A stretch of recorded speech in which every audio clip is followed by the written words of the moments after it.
our special Zoom session of the review board.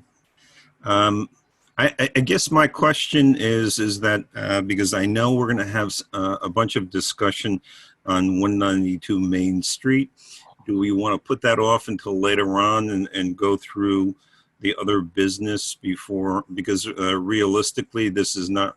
It's not really an application. It's a discussion concerning a memo that we're writing to the ZBA.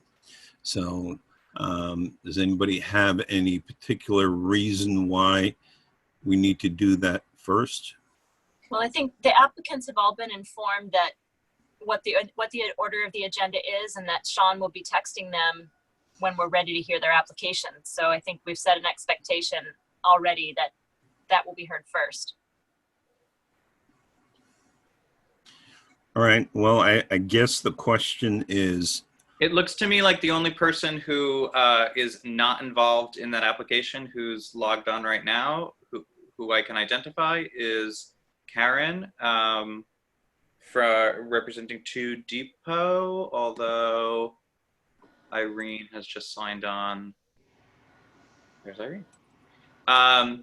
So, I mean, I agree. I think we should just begin the conversation as in the order of the agenda, and then we can, if people want to log out and log back in. The only person who gave me a number to contact them is the representative from 18 Garden Street. So, I have contact for Irene, and Irene's with us, you said, right? Right now. Yep. Okay. Andrea or Lloyd, any thoughts? I'm fine just following what we've got, Yep. given the different nature of this, since that's what we established. Okay, if that's the case, then let's go ahead and get started on 192 Main Street. Okay, so Irene and Karen and whomever iPad and KB are, if any of you want me to let you know when we're ready to speak to you, you can just shoot me a text, or otherwise, obviously, you're welcome to observe.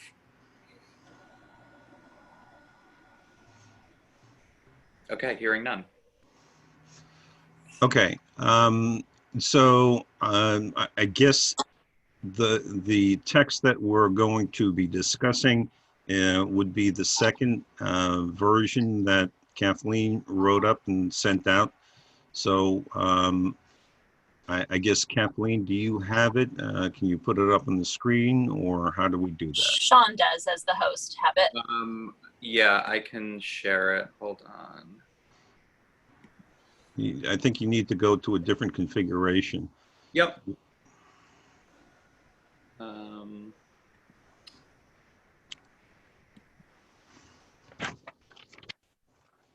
I just want to make sure that I'm opening the right one.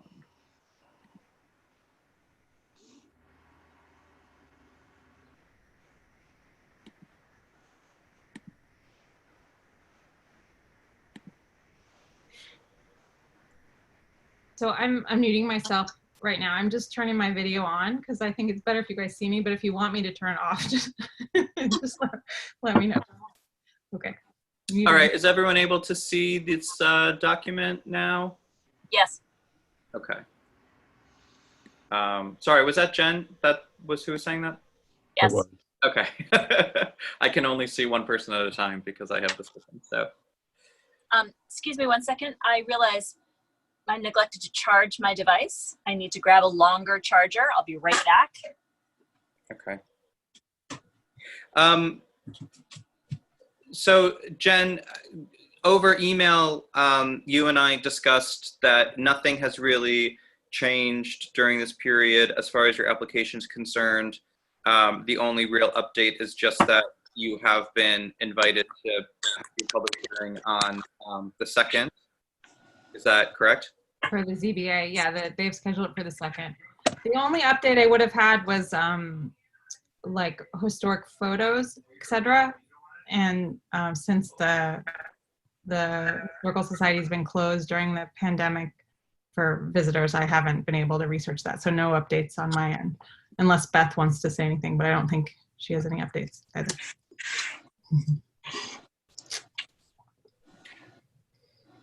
I'm back. Okay. Well, I guess I read Kathleen's original copy that was sent over earlier, and I also read through some of Al's comments. It's my feeling that, you know, it's our obligation to relay to the ZBA that the design, as we've seen it presented so far by the applicant in their preferred configuration, which is obviously the only one that they've showed us, does not conflict, well, I should say, does or does not conflict with any of the expectations that we would have for a modification of a property in the field. I think to preemptively get into discussions of whether this is the best way of doing it or whether there are other alternative ways of doing it is a little bit beyond, you know, the expectations of what we should be asked to opine on. I mean, I know that there was some talk of whether the building should be extended forward or, you know, how mass can be added to it. But I feel personally that at this stage, you know, we should really just be addressing the issues of we should be addressing the application as it's been presented to us. And as far as I'm concerned, I don't see how the renovation or reconstruction or whatever word you want to use to describe the building in its current mass and at its current site is problematic. And I don't see any reason why the addition on the side is problematic as far as our obligations are concerned.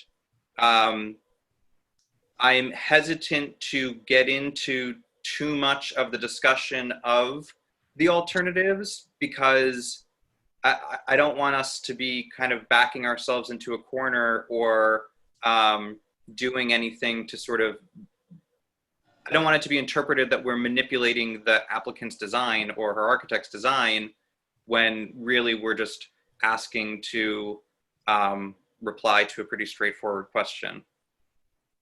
Well, the question he did, I mean, it's not a terribly clear question. I'm trying to get that in front of me now. That was back in when? March 9th.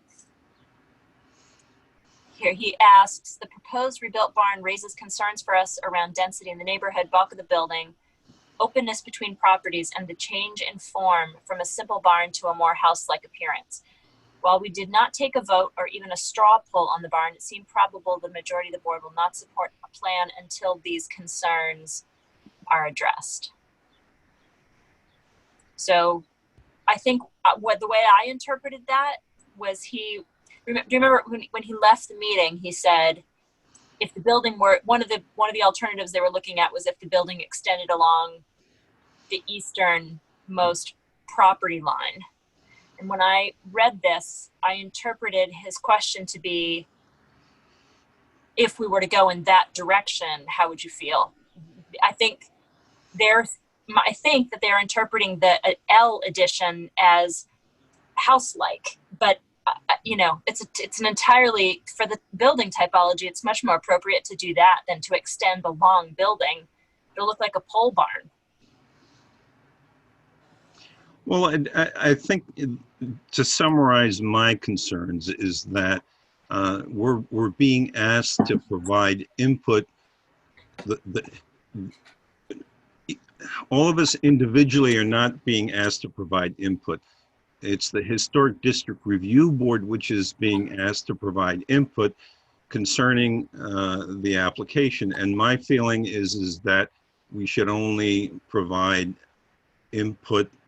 We should limit our input to whether or not we recommend or we're willing to agree to a certain configuration. And I think that, you know, I agree with Sean that we shouldn't be looking at anything other than what was presented there. My biggest concern is that essentially we're looking at two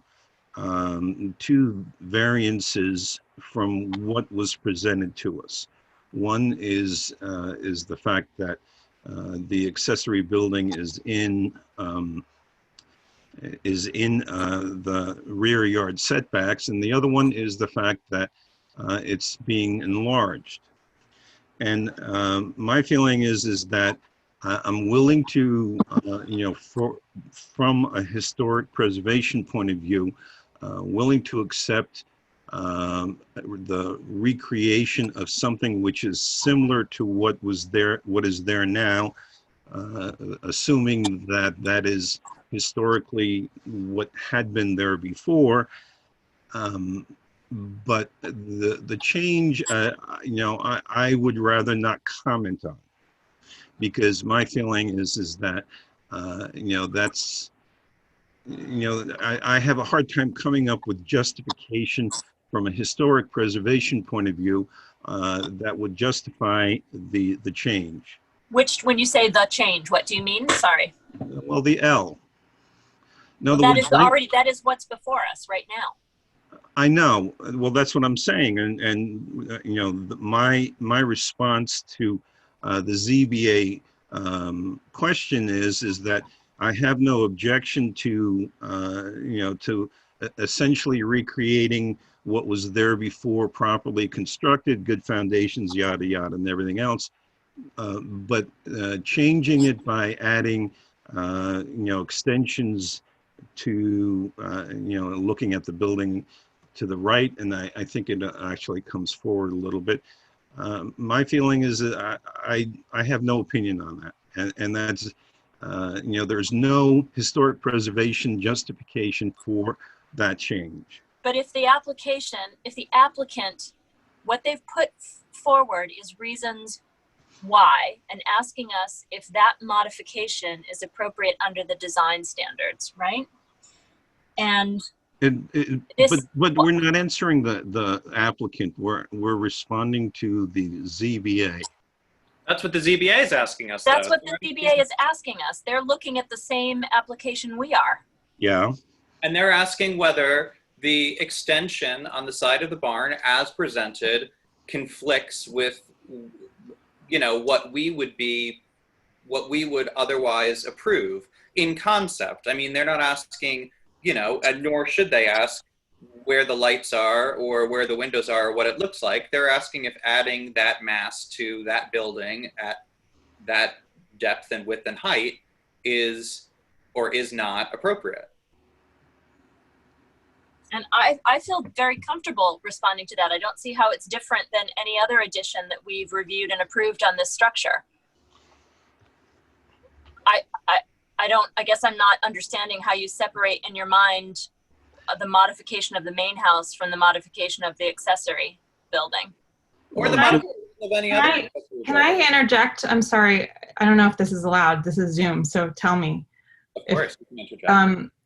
I just would like to say it's actually a little bit more thorny than this, and is something that your board, I think, should consider. But the question he asked specifically is at the very bottom of his email, and it says, we quote, "We would like to know if you see an alternative," meaning an alternative design, an alternative that would maintain the historic character of the barn and reduce the variances needed, unquote. Which is, I think, the core question he's asking you. I don't know if that's a proper question to ask, but it's what they're asking. That's what I read too, Jen, that at the end, that's what he's saying is there something else that can be done on this site that would meet your design standards and reduce the number of variances? At the end of the day, it's not our job to reduce variances. It's our job to determine whether or not a modification to a structure complies with our design standards. And I mean, for me, looking at this application, the modification definitively does. I agree, and I think it's a little, I think the way that it's phrased seems like a perfectly valid question, but I think coming from the ZBA to our board, it's a pretty inappropriate thing to ask, because he's not asking us to choose between option A and option B. They're asking us to come up with a totally hypothetical solution that's sort of, it's when it shouldn't be expected of us. I guess. Okay, but let's dispose of that question, because I'm in full agreement that we shouldn't be looking at permutations and combinations or alternate designs, because that is that would best be handled in a workshop, which has nothing to do with us responding to their question. And so I don't think that is something that we can answer directly, in this email. If he wants us to respond to that, we should say that that there may be some configurations which would in fact reduce the number of variances. But I guess my question to Jen is, how many variances are you looking for? I believe it's 2. Rear yard and side yard. I think it's actually technically 3 3?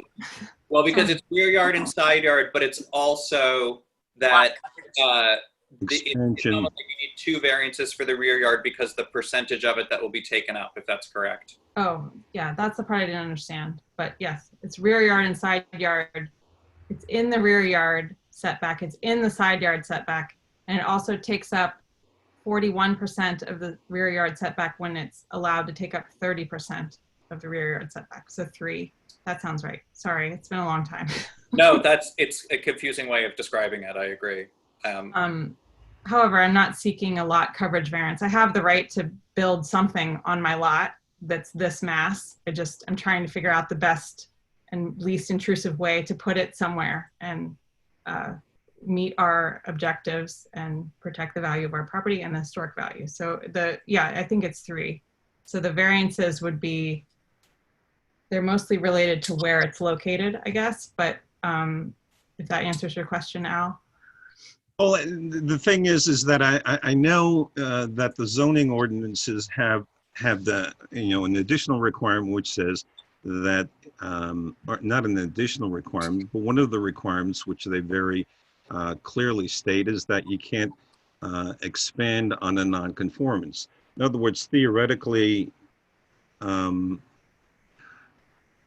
I take it back, because now that I am verbalizing it, it's not expanding a nonconformance, because basically you're rebuilding it, and so that in and of itself is expansion of a nonconformance, because the existing building is a nonconforming structure. And if you were to repair it, then the nonconforming structure is all nice and good and is acceptable under the zoning ordinances. But due to the fact that it's being demolished and you're rebuilding a new structure, that in and of itself is an expansion of a nonconforming condition. No, it is not an expansion. It is new. It is new construction. It can't be an expansion if the structure goes away. And It's regardless, No, regardless, that's this not is true. totally outside of the purview of our board. If it makes you feel any better, Agreed, and that is not. Al, if it makes you feel any better, the ZBA had this very discussion, and they had the discussion with the attorney, and they've worked it out what variances I need. So that's what's before us right now. All right, but to get back to the thing that Sean said, this is not really our province. It's not our purview to discuss. Let's talk about Historic District Review Board stuff. Well, I think from that perspective, the solution that is proposed has the least. I'd really love to hear from Lloyd and Andrea. I think it has the least visual impact because it is tucked back away. It's tucked back behind the main structure, and it retains a sort of a version of the barn that presents to the public, the carriage house that presents to the public right now from Main Street. Yeah, I guess maybe I'm going too far back here, even though it's only a couple minutes, but the alternative to what's presented would be if either keeping what's there and repairing it or rebuilding exactly what's there. But Yeah, I mean, that said, I didn't have a lot of trouble or problem with the proposal because it did maintain the two street presentations, Main Street and Chestnut or Morris. Yeah. And I walked by them a lot, and I walked by many times and looked each time, and wouldn't have wanted to see the barn come forward, the front come forward. So I thought it was a nice compromise to make the L, which is hidden. yeah, it's really, I think the L edition is not going to compete with the, oh, am I on mute? No, Okay. You're good. Sorry, I'm still getting We're used just to it. actually listening to you. We're just actually. Okay. Yeah, I mean, I was just looking at the design again here on my laptop, and I know, where we left off the last time we all met and discussed this. I appreciated that the L edition, it's pushed far back enough that I don't think it's competing with the main structure. So, in terms of appearances, it looks like the old barn. right. Yeah, And there were also the other considerations of the neighbor to the south. Well, that's To the west. No, I'm sorry. The neighbors to the east and the view corridor. None of that's really changing. and I think that the placement that was proposed is ideal because that's where the original structure was. There was also a collection of neighborhood kind of auxiliary structures. I think keeping it where it is the best course of action.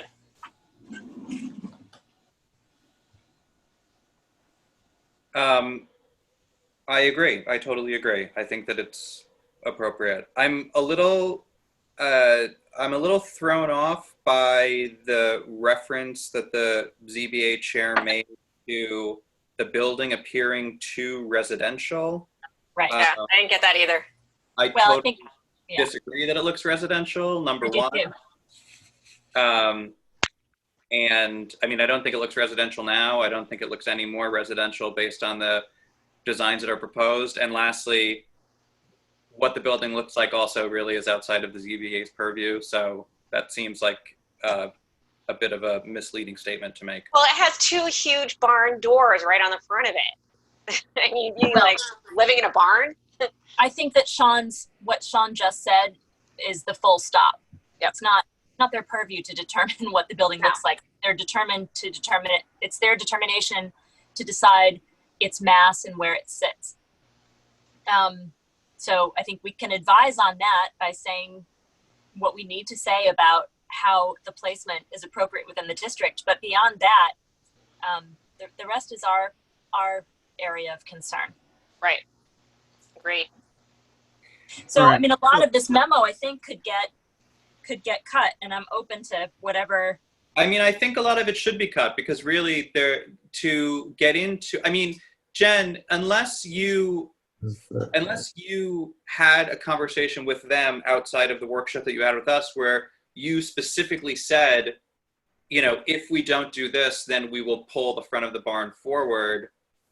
I don't want for our board to be giving an opinion on an alternative, which in your mind isn't really an alternative. I mean, isn't something that you would pursue if that means that they would then deny the drawings that have been presented. I think I feel as though we are being somewhat manipulated into being the bearers of bad news when really we shouldn't be, and we have no reason to be, because what you've presented to us, and again, I'm speaking in the macro sense, we haven't analyzed every single detail, but as far as the citing and the massing that you presented to us, I think that it's appropriate. Would you, give- can I All right. explain it a little bit more? Maybe it would help you. I mean, Sure. I don't know if it would help this discussion, but the problem that I feel as an applicant, I feel caught between two boards. And I said this to the ZBA when I was in the public hearing, which is continued public hearing. Because their discussion not only centered on the location of the structure, but also sort of whether it was changing the character of the neighborhood, the historic character of the neighborhood, and this house-like structure. They were very concerned with the house-like structure, and which to me means they're making a determination on the architecture of the structure, not they are talking about mass and location, etc. But their suggestions they made suggestions like making one long barn that comes forward all in the side yard, and that would reduce the variances. And it just seemed to me that as an applicant that I don't want the ZBA to be voting on an application and giving me design suggestions to reduce the variances that I'm asking for. And that when their design suggestions that they're giving are clearly, in my opinion, not in compliance with the historic district standards, or they don't even have an opinion from the board. So I asked them to pause their vote when they were making their vote based on this, and also a concern about, precedents that they were setting, which also concerned me, and I asked them to get an opinion from you. If they were going to make their vote based on it changing the historic character and it being a house-like structure, I was not comfortable with that vote as an applicant without having the opinion of your board, basically. So I think that was the origin of the letter. They wrote you this letter because they have opinions about how this barn should look if it were rebuilt. But their opinions are based on reducing the variances, and your opinions are based on protecting the historic character of the structure in the neighborhood. And so I literally feel caught in between the two boards. I don't know if that helps or not, but that is to me, it does help because I think I understand a little bit more fully the whole point of this back and forth. Obviously, what the ZBA is concerned about is residential use of the structure, right? Because if I remember correctly, you're adding water and sewer connections, right? No, there's currently a bathroom in the structure. I'm not doing anything different. I'm just making it a little bit bigger. All right. Well, okay. I guess if that is what is their concern, then that is an issue that really they need to address. Well, also, Al, I feel like neither of our boards should be making assumptions about a potential future use for a structure. This is the application before us. This is the use that the applicant is describing. It's not, neither board should be contemplating what someone might do in the future. We need to be looking at the application based on the merits of the current application. Agreed. I agree with that. But the issue is that I've been in the profession long enough, and I've seen enough things where you sit there and you have an applicant, and then he says, "Oh, I'm going to do this and this and this and this," and then they sell the house, and then the next owner of the property all of a sudden starts tweaking the system, and that is not our issue to be concerned about. Al, no, Agreed. it is not. Al, Al, it's not even worth discussing. Let me finish. What I think we should do right now is go through this memo and delete what we're going to delete. If the issue is does the structure the way it's designed right now meet the design standards, I have no problem saying yes, it does. And in which case, we're specifically answering their question. They have certain other issues which they need to deal with, and that's not anything that we should address. We should address specifically what is in our purview. so if that's the case, I would propose ending the memo And looking at the second version, I would propose it ending it at point 4. All right, Sean, can you go back Yeah, to? I'll share it again. Sorry. Or perhaps the paragraph after.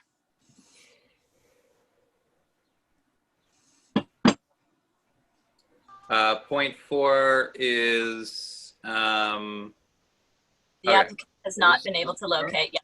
So either at the end of that paragraph or at the end of the next paragraph. I'd say at the end of that paragraph, and I think that's, I have no problem with that. ending it here. Yep. Oh, I can't actually do this. Well, oh wait, no, maybe I can. All right, well, on paper we can write. All right, so then anything after the paragraph ending with this village was built for dense, spatially efficient living.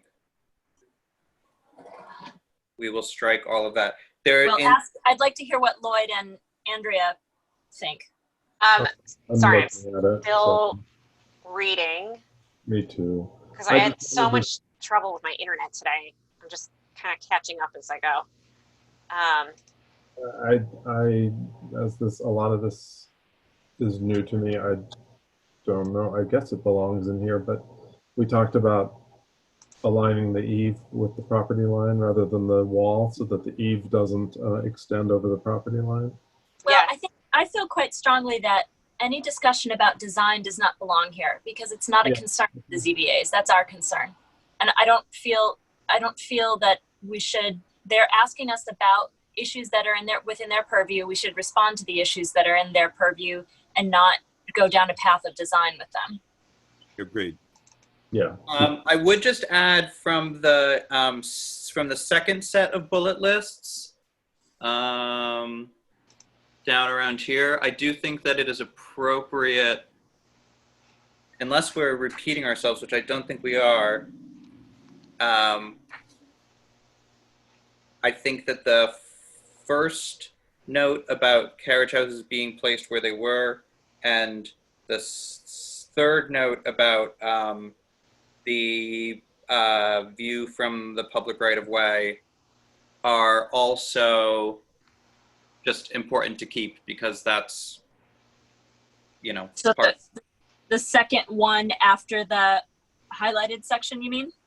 Yeah, so the first one in that list, carriage houses were traditionally this line here.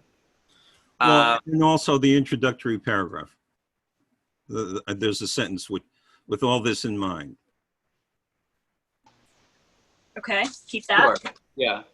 I think that this section that's highlighted in yellow that was added this afternoon, Kathleen, again, Yep. is moving into the direction that we don't want to be moving into. Well, I take your point, Sean, that it puts us in a place of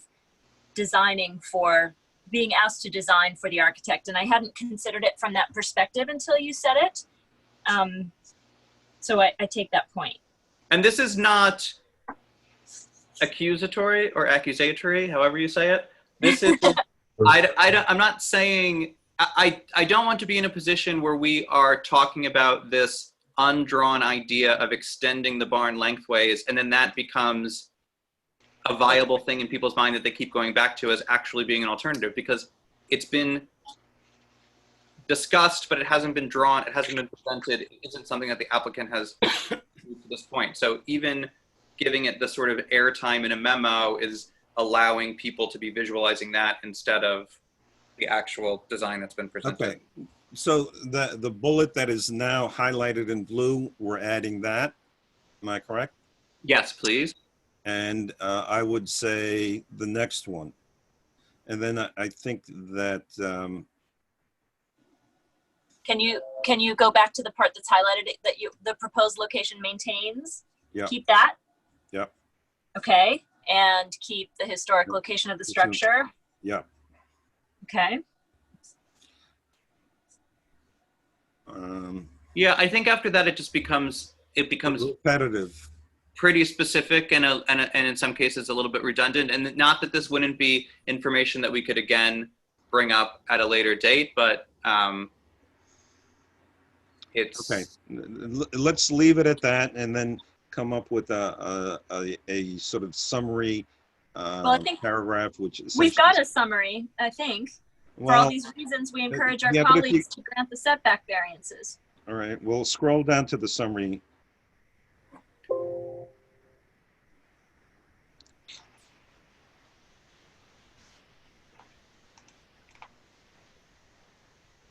here. See, and I, Hold on. Let me see if I can actually do this while I'm sharing. I think it can. Maybe say that we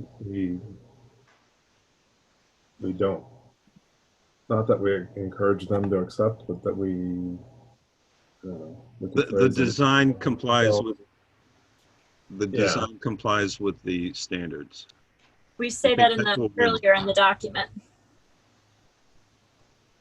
In the very, let's see, the second paragraph says the proposal is we conclude that the design and location as proposed are appropriate to the building typology, compatible with the surrounding structures, and meets the design standards of the HDRB. Right. The Yes, I'm glad that proposal, it's as actually- presented, reinforces the character of the historic district, which is one of our primary goals. Right there, yeah. Okay, so are we going to repeat that at the end? I mean, we can, or I think we can The end. leave Well, it. I think going back to the discussion that we had, that last sentence, we're recommending that they grant the variances, and I'd rather not go there. Okay, I leave it up to them, and it's their call. Well, could we say then that it's that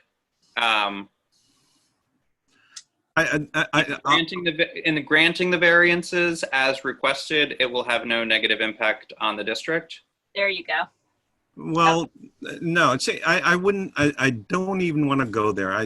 What we're going to tell them is that the design that was submitted, that we reviewed, and the location where it's placed meet the design standards. And I think that we leave it at that. Whether they grant variances or how that is all done, I would rather not get into it. To me, that's the purview of the ZBA, and let them figure that out. How does the applicant, is that helpful to the applicant? Sorry, I was muted. I mean, I don't think it's your job to be helpful to me. Thank you, Kathleen. Yeah. But my concern, I still have this concern because the ZBA is like concerned with some kind of redesign of the barn that reduces the variances that may not meet my program or my right as a homeowner. So I'm going to go back to them, and they're going to prefer this idea that Aaron brought to your meeting, which is the long structure. And so I literally feel caught in between your two boards. And I'm not saying, I know that this is the thing that at least one member of the ZBA says they prefer, and they feel that this idea of a long structure would solve the problem for them. And it would not solve my problem, and I feel like it would create a problem for your board. So is this just extending this process for many months as we go back and forth between the two boards? That's the question I have as well, and that's why that section that was highlighted, the second section that was highlighted, I was trying to get at that. Because the issue is with the sort of the character defining feature is what's seen from the public right of way, the doors and the mass, right? And moving that mass and changing a primary facade is going to have an impact that will not be compatible with the standards or the character of the district. Right, it's a completely different design from what's there. And a long building behind, it would be a facadeism. If you were to put a long building behind a facade, it would look like a pole barn. I think I said that earlier, but. All right. Well, the thing is that we're reviewing something that we haven't even seen, that was not presented to us. And ultimately, anytime an applicant needs to go to several boards, you really, that becomes a problem. I mean, we can try and accommodate your concern, Jen, by maybe having a joint meeting with the ZBA if that would simplify it. But I think that ultimately you have to get their approval and then you have to get our approval. Well, we have offered a joint meeting, and because of their structure, they're not willing to do that before a public hearing. Perhaps a way to close this out is to say something about any, if the ZBA arrives at decisions that alter this design, there may be substantial impacts on character and compatibility. So we hope you'll bear that in mind. I mean, certainly what we can do is say that we are giving you our response to the application as submitted. And certainly if that changes to any extent, then our opinion may also change or something like that. Do you, sorry. Well, I think that, and maybe we include in there that in order to simplify the process, that perhaps what we can do is have a joint meeting, put in the offer of a joint meeting in the letter. Is it worthwhile to say something about the fact that we did in our workshop with the applicant, because we did talk about other design alternatives and the impact that they would have on character? We did talk about that with Jen. It's recorded in a public session. We talked about if you were to make it long, if you were to move it along the back lot line. We looked at those we looked at those proposals. We talked about alternatives and came to the conclusion that what was presented, although it does not meet setback requirements, is the most satisfactory solution to meet the design standards and maintain the character of the neighborhood and the district. That's a pretty big Can we just decision that we came to. I don't remember it being all that all-encompassing. But well, okay, maybe not. That's what I recall. What was Lloyd? I'm looking back at Aaron's note, his email, his letter, word by word. The proposed rebuilt barn raises concerns for us around density in the neighborhood. It doesn't for me, because she's allowed to have the bulk, I believe, but that's their decision. The bulk of the building, they have concerns about that. But whether you're adding to the side in an L shape or extending out the front, it's the same bulk. The openness between properties, it's, to me, neither here nor there. You're blocking off the back or blocking off the side. And the change in form, I don't completely get the whole house-like appearance part. But then, in the interest of saving time, please keep ZBA concerns in mind during your review. We'd like to know if you see an alternative that would maintain the historic character of the barn and reduce the variances needed. I actually don't see an alternative. I agree. Other than that's where I was trying to go with that. Because if you proposal for a closing paragraph, if you swing the L shape around and just make it the pole barn alternative, I know we're not thinking about it, but if you just do that, you're not reducing the side yard variance. You're not reducing the rear yard variance because you're still in there originally. And you're not reducing the lot coverage variance either. There's no... The only alternative is to put it into the middle of the lot, which... But that would reduce the rear lot variance, I think. Is that what you're going to say, Beth? It's going to reduce the 30% of the rear yard coverage. So it's going to reduce one variance. But and I don't need a lot coverage variance. Again, right. This is important to see. Like, I can build this structure somewhere. Well, there are two coverage issues in the zoning code. There's overall lot coverage and there's rear lot coverage. The rear yard, right, exactly. Beth, how big is the addition square or percentage wise or square foot wise roughly? That's a good question. It's been a long time. The drawings that I have from your presentation. Oh wait, I have them on my. Hold on. Let me see. I can pull them up. It would just take a minute. I have them here too.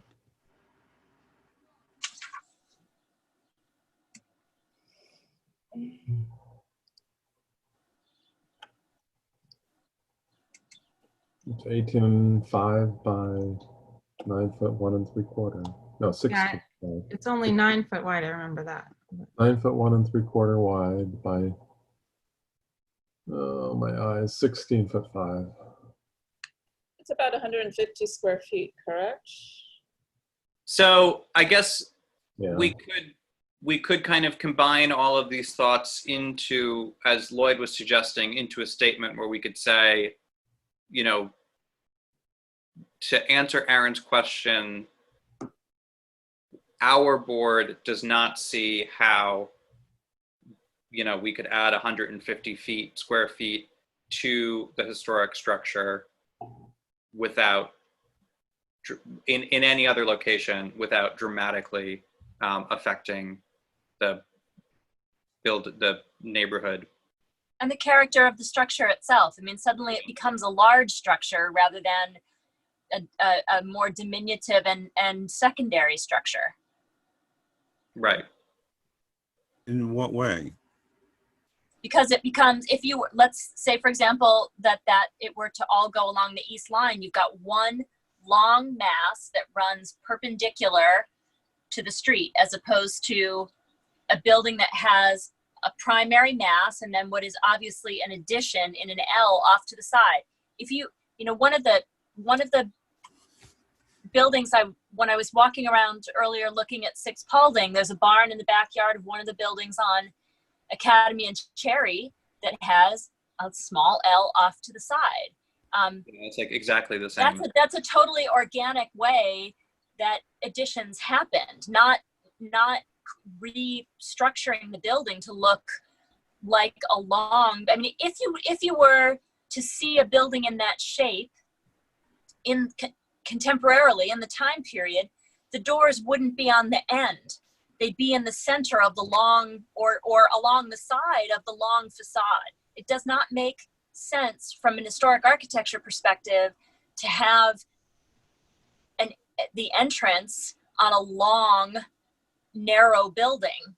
It would look anachronistic and wrong and like a suburban barn that you got at Home Depot. It's not going to look, in terms of scale, the way an accessory building would look in this backyard at the time. And if our goal is to preserve the character that was imbued on the site by this structure, then that's what we should be aiming toward. And that's our job. I think that what you said about the doors being on the long side, if that was the case, then they would be on the long side of the existing structure, and it wasn't. It doesn't have a long side, it's square. Let me finish, because Sorry. The reason that it was on the side it was is because that was the direction in which the animals were brought back to what had been a barn back there. Correct. And so that would raise an orientation question. It would probably have been along the rear lot, right? If you were going to do a long building with doors at the center, it would have been at the rear of the lot and not along the side. No. Is not the existing building long along the side? It's longer, yeah. Longer, okay. But it's not a long rectangle. It's not a skinny rectangle. I think that we're making stuff up here, and I think that we're doing, we're trying to come up with some designs during the course of an evaluation of this application, which we shouldn't be doing with the time that we have available. I think that I would rather not get into that discussion concerning the design options, because I think that ultimately, A, it's not their purview, and B, we really should spend more time looking at the options rather than just accepting everything that we get, because this is too far along in the process. Well, except if you believe which I agree with Lloyd, that what has been presented is in fact the best option from a character, from a character perspective, and extending the value of the district. I think that this the configuration that's proposed reinforces the value of the district. And so, you know, I like the way Lloyd presented a closure. Well, the only thing is that realistically, how visible is that going to be? I mean, you really That's have the to point. well, so then, you know, how can it be reinforcing anything if it's not really visible? Because it's maintaining what is visible. It's not modifying greatly what is visible, as opposed to an entirely new building shape. Or a dramatically kind of oversized building, because I mean, Well, except how are you going to even tell it's oversized when you're looking at it straight on? because you're looking at it from three sides, Al. You can see it from you can see it from Morris Avenue. If that build, if they were to add 150 square feet to the front of that barn and bring the facade forward and extend the ridge line over it and keep the same height, it would be dramatically different. And that's assuming that, I'm sure she could because she's very talented, but I mean, that's assuming that Beth would be able to fit everything into the building that she needs to fit in that long rectangular configuration. I mean, there's nothing saying that design number 2, extending the facade forward, isn't 300 square feet instead of 150. I mean, if they need to get a staircase in there. So again, it's the ZBA has put us in a position where they are asking us to do something that we should not be doing because for whatever reason, they feel that it is our job to redesign this building to meet their specific criteria, as opposed to the other way around, which is that maybe they should take our criteria into consideration and grant the variances. Agreed. All right, so then we're in agreement that we really shouldn't be talking about alternate designs. I think that if we talk about alternate designs at all, what we should be saying is that there are none. I don't see others because maintaining the character, pushing something out the front toward Main Street, it's not going to, I don't know if it's going to greatly affect the character because it's pretty far back to begin with. Am I going to notice another 9 feet? Probably not, but I'd prefer for it to stay back as far as possible. Adding something in a sort of inverse L that keeps out of the rear setback increases the width that you will see from Main Street. Adding something in the front, like I just talked about, increases the length on Morris Street, which I don't think is good either. So, I mean, to me, I'm looking at it that way. Like, how does it maintain the character? It wouldn't work. You have the best design. The best design is the one that's in front of us right now. That's and, right. You know, the coincidence here is that, you know, they're worried about setting some kind of precedent. And, you know, I'm concerned that we're setting a precedent where the ZBA begins guiding our design processes. Yes. And I would also add too that to ask for alternatives, like it is a bit of a leap to assume that an applicant and a skilled practicing architect have not already made all of the considerations of other alternatives and that they've decided that this is the best one. So for them to think that this is like a rough draft that was handed off to us is like a little bit unrealistic. Well, I just want to. You're muted, Beth. I think we did hear you, but then you were. Oh, okay, sorry. There you are. I've been trying to keep quiet during this whole thing because I think that the ZBA has way overstepped their purview and they should not be redesigning a building. They have, first, you know, they don't know the client's needs. They don't know the programming went through. They don't know all the schematics we went through. We are very thorough in what we do. We have gone through every iteration of a barn possible, and we have landed on this for historic reasons, and that which is really important to Jen. Yes.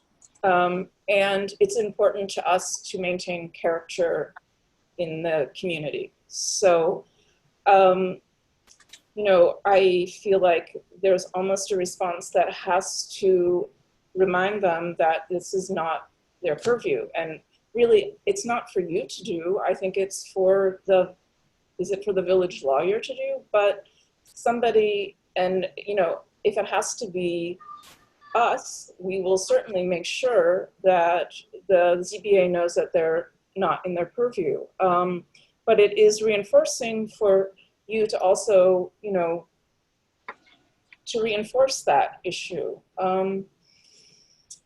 So, you know, it's really beyond everyone not to understand that you go through a process for meeting, you know, the client's needs, their budget, their desires, historic information, everything. So, you know, no one comes to these things lightly. You look at them very carefully, and, you know, I think that should be reflected. And maybe that's something, you know, that only we can do when we go to the ZBA, to let them know that. But, you know, so I kind of agree with Jen that whatever you can do to reinforce that your opinion that it is historically, it meets the guidelines, and that other design options are not for them to be looking at. You know, I don't know how you do that politically. Well, I mean, I think that step, if that is the case, if they should decline to approve the variances, and then you start again. But right now we're being asked, does this design meet the standards? For our board, it absolutely does. And there is a reason that we have an historic district, and it's not to be paper pushers, it's to preserve character. And the setbacks that we have in place right now is detrimental to the character. And so that's the point. You give variances conditionally and based on the merits of the case and the details of the application. In this case, the details are that a carriage house existed on this location for at least 100 years, look close to 120, right? That in addition, the property owner is within her rights to make an addition to the building. She needs to make it meeting the design standards, and as much as possible, meeting the zoning variances. If the zoning variances prevent from meeting the design standards, then we have to compromise. But compromise doesn't come right now. I think that we've been asked to reply to the application that is before us and before the ZBA, and our response is, we believe it meets our standards, and we are comfortable accepting this application. Now what? All right. Well, can't we just say that and get on with it? I mean, get the memo out to them. I'm totally fine with the modifications that have been proposed to them to it. You asked for a closing paragraph, and that was my proposal to the closing paragraph to follow Lloyd's lead. Right. Well, but I disagree with Lloyd. I don't want to go down that road because A, you know, it's really not their purview, and B, I just don't want to essentially lock into something where we haven't even reviewed the application. We have discussed it, but it has not been presented to us, and you know, we haven't voted on it. So my feeling is that essentially the memo that you're describing sort of locks down or comes to the conclusion that this is absolutely positively the only solution. And I just don't want to make that statement just yet. When you frame it that way, that makes sense to me. What you could do then is not worry about additional language, but simply close with all this in mind, the HDRB supports the placement, then choose pull in the 3 points that you and Sean felt were pertinent. Carriage houses were traditionally, the proposed location maintains, and the Right. historic location of the structure, and then be done. It doesn't need to be an elaborate closing statement. Okay, Is there I'm fine with that. Is there a way to just in the closing statement say that you will be part of the public hearing or a joint hearing or a joint? Well, actually, that was going to be my question are we going to send this memo prior to the meeting, or is somebody going to deliver it at the hearing on the I 2nd? think it should be delivered ahead of time. It's July 2nd. That gives them time to look at it and think about it. Okay. I agree. I agree. That's critical. Okay. Then to answer Beth's question, do we need to indicate any openness to further discussion, or should we? Well, let's send it and then offer if they want to, because it's their hearing. Do they want somebody from our board That's a good idea. to be there to answer questions? Okay. Okay. I'm All right. happy to make those edits and send it around again. I'll make the edits and I'll send it around. You'll do it? Seems like you already did. I already have mostly done it. Yeah. Okay. But Sorry, I had my head down. I wasn't I watching. have it in like Google Docs and not in Word. So I'll do it and I'll send it, and we can send it to the ZBA by the end of the week. Sounds good. Good. All right. Does anybody on the board have objections? No. No. Okay, so moved. Or whatever the phrase is, let's So do it. Al, are you Do trying it. to take the vote on the text of the memo?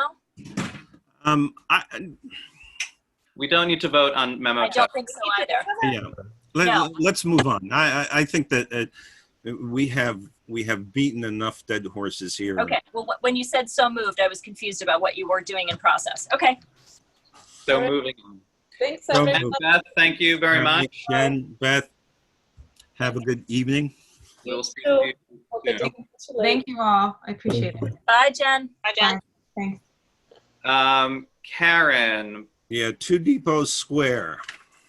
Parks.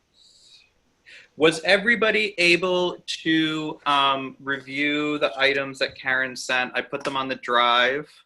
Yep. Yeah. And Hello. hello. And also, I Karen. don't. Well, okay. Yeah. Yeah, I mean, I have some questions because there were issues which were raised. Basically, we're replacing 3 windows, a door, and reconstructing that the little patio out in front. Correct. All right. I guess, Sean, let's go to the images. I'm trying to. Hold on. Sorry. So, my biggest concern in looking at this, Karen, was really how well it matched with what we had done before. And there was one specific window which I have a particular concern about. Yeah. And Sean, I can do the screen share if that's easier. Well, what is everyone seeing right now? Some files? Yep. Yep. Yeah, icons, large icons of the files. Okay, then let's see. Because I have it set up. Just let me know if you, okay. Okay. Well, hold there, because basically what we're talking about is the large picture window, the door. That's the little stoop, and the guardrail, and the 2 windows. Yes. The side windows, yeah, at the corner, right? Yeah. Right. Yeah, there they are. All right. So, I don't have any, the 2 upright rectangular windows, I don't have any problem with. I did have a question concerning the door. It's supposed to be a fiberglass door, and I was just curious as far as your previous applications. Oh, that's a very nice effect. Is this something wacky? Okay, hold on. All right, Karen, I might need you to do it. Okay. All right, I'm gonna pull up. So it says host disabled participant screen sharing. Okay, hold on. Let me open them in a different way. Or you can allow me to screen share, I guess. This is all new to me too. It didn't ask me. Allow, wait, make. Participants. Okay. Sorry. Let me just see. And I have the drawings if you Would want you to mind do- trying, Al? Because it's not giving me the option of. All right, hang on. Oh, sorry. Found it. All participants can share. Now it's going to get crazy. All right, Okay. everyone, just please be responsible. Okay. All right, we'll share now, Karen. Okay, so I'll pull up the. Da, Okay. da, da. There we go. Okay. So Al, do you want to continue with your question and then I can go to the drawing that might be the most helpful to Okay. explain it? So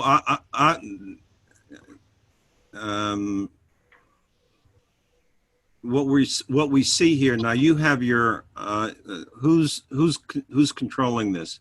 Is it I you, am. Sean? Oh, okay. I'm controlling it. All right. So essentially, it's the big window. There's a existing wood railing and a wood stoop, the door, and the two windows. That's the application. Am I correct? Correct. And the window on the side. Yeah. Those Yes, two that's correct. rectangular, right. And so now let's go to the proposed elevations. Okay.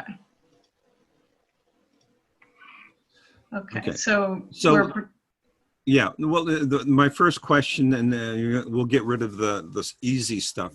The railing, am I correct? Is it's going to match what is installed elsewhere on the?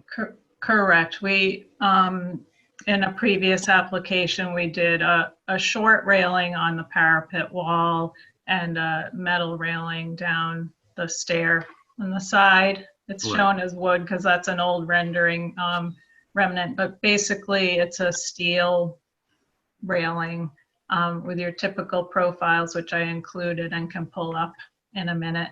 Yeah, it's on the last page of document 3, if anyone wants to look at it. Right.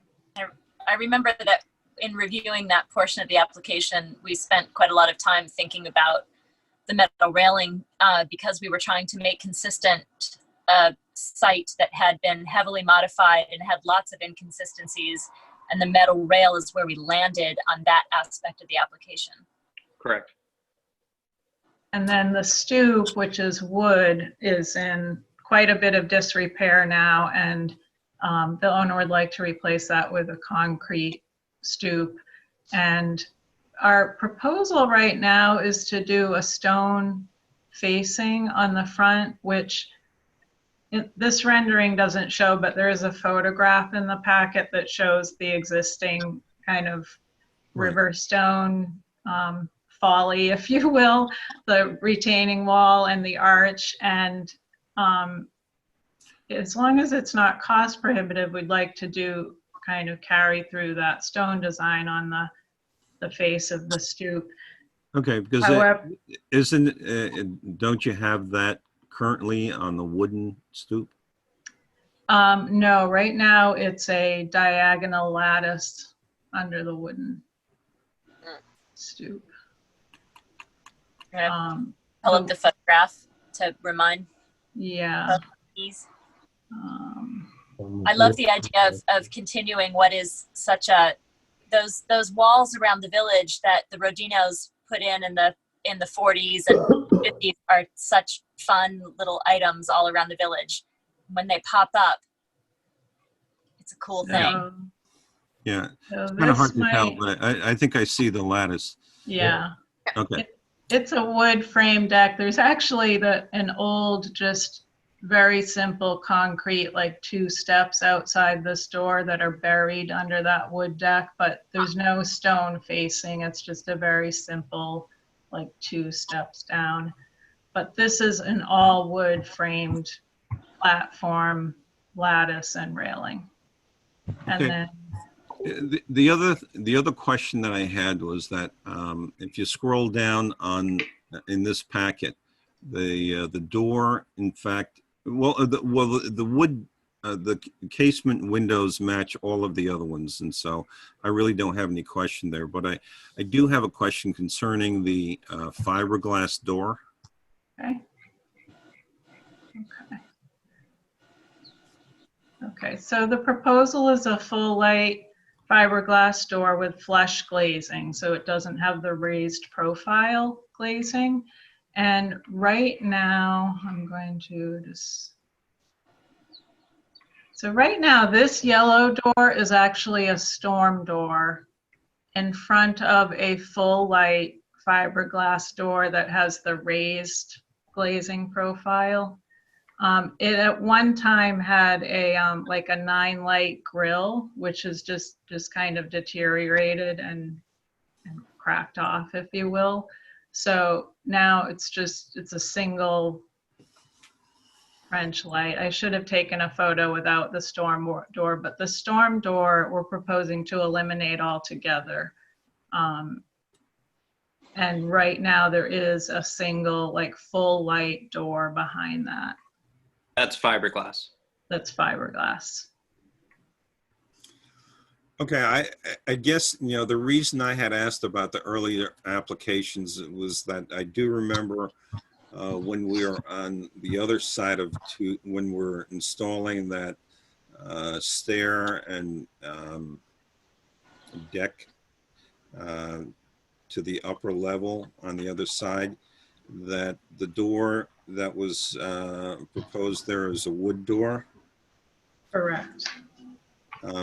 And so at first I thought, well, maybe it should have been a wood door, but then I noticed in the 2016 application that there was a door with 2 side lights where we're closing in that space down on the first floor, and that's a fiberglass door and side lights. Is that correct? I think part of the reason that we chose fiberglass there was that it had more limited visibility because it was underneath the staircase, right? It wasn't the main street facade. I think that's why we had flexibility there. Yeah. Can I just want to address something before we get too deeply into this discussion. If in fact the door there is a full light fiberglass door that's just behind a screen door, is this not a replacement in kind? Well, the configuration is different, right? It's a not a raised profile, right? It's Right. almost a replacement in kind. It's almost a replacement in kind. We actually felt the flush glazed was, I don't know, just a nicer look rather than the raised profile, which almost makes it stand out as a fiberglass door, whereas the flush glazed, you know, when painted, they look pretty good as far as, you know, resembling a wood door. Obviously, you don't have the feel of the wood grain, but you're not seeing it, you know, it's like a true simulated divided light you would find on a wood door per se, versus having that kind of odd raised plastic profile that you often see. Okay. My hesitation is that it is the Main Street side of this building, very much at eye level with the public, and we have on other storefronts. I mean, obviously, this is a building that has evolved a lot, and now it has a commercial character on the Main Street side that it did not have prior. And I love the direction you're going with the window to capture and differentiate that portion as a commercial feel. But we have declined other fiberglass doors on Main Street because it is in the National District and wood doors are required under the design standards. So while I felt flexibility on the less prominent northern facade. I feel differently on the Main Street facade. Have you also approved them on Main Street? Because I noticed that the Silver Spoon has a fiberglass. That is not a door that was approved, and that is being Yeah. supposed to be changed out for a wooden door. That is Right. an absolute violation. Okay, because I know it's already been replaced once. The door to the second floor, That's a much longer story than we need to get into tonight. That's right. Okay, I'm Unless asking you're ready- because if it was approved, that's why. No, it was not. Okay. Unless you want to spend an hour, listening to our tale of woe, it just, it was not approved, and that certainly is not what he submitted originally, and what we approved, he wound up putting in something else. So. Okay, that understood. Yeah. I guess the only other thing, and then I'll turn it over to anybody else who wants to talk about the application, is the window, and I guess with all of the other windows, we went to these casement windows, were nice and clean, and then all of a sudden we've got this large, what appears to be a storefront window that has the muntins in it. And Well, it's a storefront. It is a storefront now. It's not a residential use in that portion. That's Chapeau, which is a shop, and that's why I think it's a great shift, because it identifies it properly as a commercial use in that structure. I'm just It's gonna already open up it's the already a elevation. different.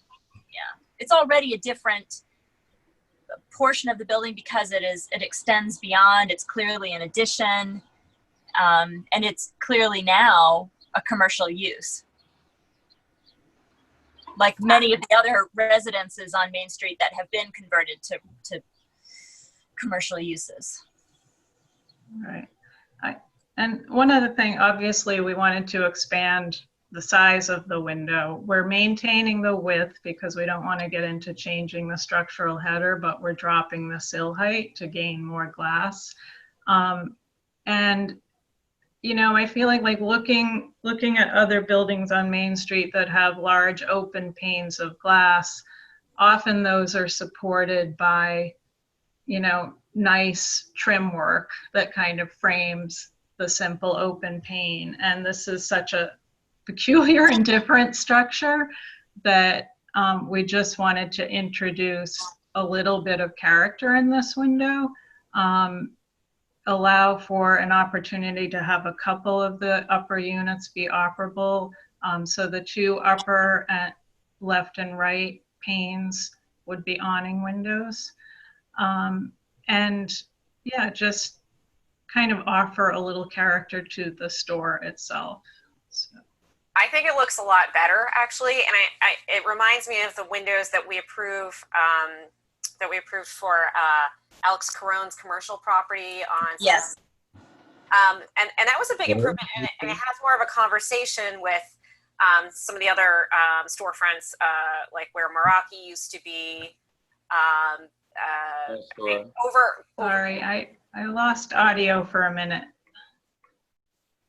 Can you hear me? I can now, yeah. I'm sorry, Andrea. I missed most of what you said. Oh, okay. I'll try to make it quick. I think it's a big improvement. It does remind me of windows that we approved for a commercial building on Stone Street. I think it's the only one. It also has a conversation with some of the other, distinctive windows on Main Street. I'm thinking of where Meraki used to be, the windows above. Berkelman has big, glass panels, but then they also have that same, kind of grill work going across the top of the building. And there's a couple others I just can't think of right now. But, there's quite a few examples on Main Street of windows just like this. So I think that actually ties it into all those other properties. Even right across the street from this building, where what used to be, was Cape Cod Leather, and then it was a store that just closed.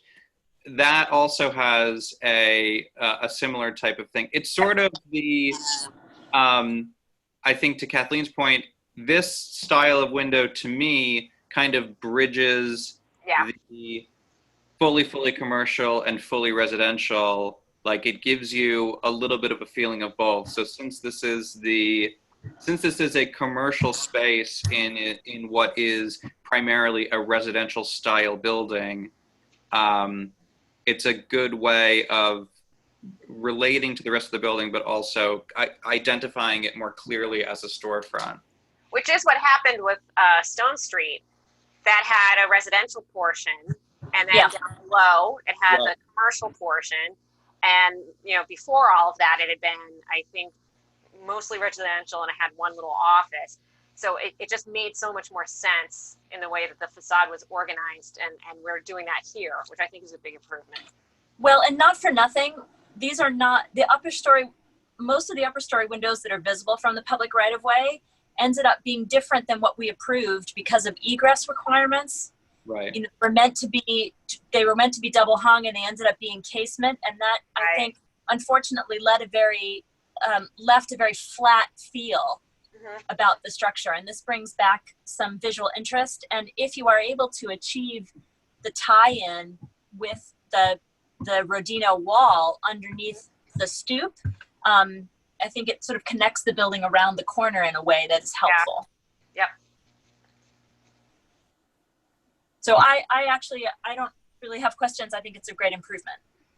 Okay, anybody else have questions concerning the application? No. All right, am I correct that the application, as far as the windows go and the stoop and the railing, nobody really has any objections, but we are asking the applicant to change the door to a wood door since it's right there on Main Street? Well, I did. I don't know if others share that concern. Well, I agree with you. How about Lloyd and Andrea? I think the door should be wood. It's in the National District, and it's right on Main Street. I agree with that. Okay, so one thing about the railing, the little, I don't know what you approved before, but you said there were some discussions about the railings before. Is the little curly Q on the end of the railing consistent with what was approved and done around the corner on the rest of the property? all right, can you look at the photograph? Because you do have that little alcove there. Yeah, I can try and find a photo. I hope I don't lose you all. I actually don't know whether do you have any railings that go down to the street like that elsewhere? No, or they're higher. They're around the top of that garage portion and go up to the apartment level on the second floor on the north facade. Right, and I think this little side step, which this was the old railing shown, but I think that has a little metal railing, and we have a simple railing, not a baluster. There's a set of stone steps that go down to the street level heading toward the Depot restaurant, and that's what I was looking for a photo of. I'm trying to look at it on Google Maps. I'm afraid I might lose you, It's Bill. it's the same. I found it on there. If this image is current, which it probably is current enough, it's the same thing. Okay. All right, So well, why don't we say that the application, the whole building to me is peculiar, as Karen said. So I don't want to see more peculiarity introduced. That's all. it's also, Lloyd, it's reflected in the 2017 COA that Karen sent earlier today too. It's drawn the same way, so it looks like it'll be consistent. all right, so first of all, do I have a motion concerning seeker status? I would classify it type 2. It's a minor modification to a residential, I guess. Do I have a second? Well, it's not right? not fully residential. It's a Main Street commercial use, the portion that's being modified. So maybe you want to modify your motion for another reason that it's type 2. Okay. I mean, minor modification full stop works. Yeah, it's a minor modification to an existing structure. I would second that. All in favor, say aye. Aye. Anybody I- opposed? Okay. So I have thank one you. quick question, Al, Yeah. sorry. Before, I don't know if you're moving to vote or if there's going to be a public hearing, but I just wanted to quickly comment about the stone on the stoop. So Yep. it is our goal to repeat that, the Rodino stone. But I was talking to the owner earlier today, and she asked if that becomes cost prohibitive, if you could approve an alternate of that being, you know, basically a concrete stoop with a cement parge on the face.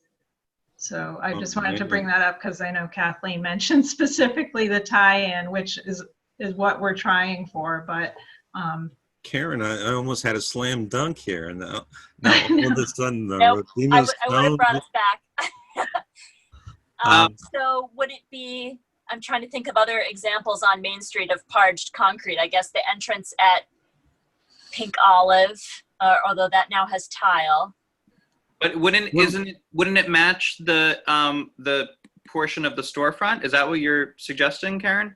yeah, I mean, well, it's funny. The storefront is this odd kind of, it's not a stone, like it looks like it's like this odd stucco stone feature with like a parging below. But when I say parge, I basically just mean like not the raw concrete where you would see formwork, the remnants of formwork, but, you know, a parged surface similar to, you know, the concrete stoops that you see kind of throughout the village.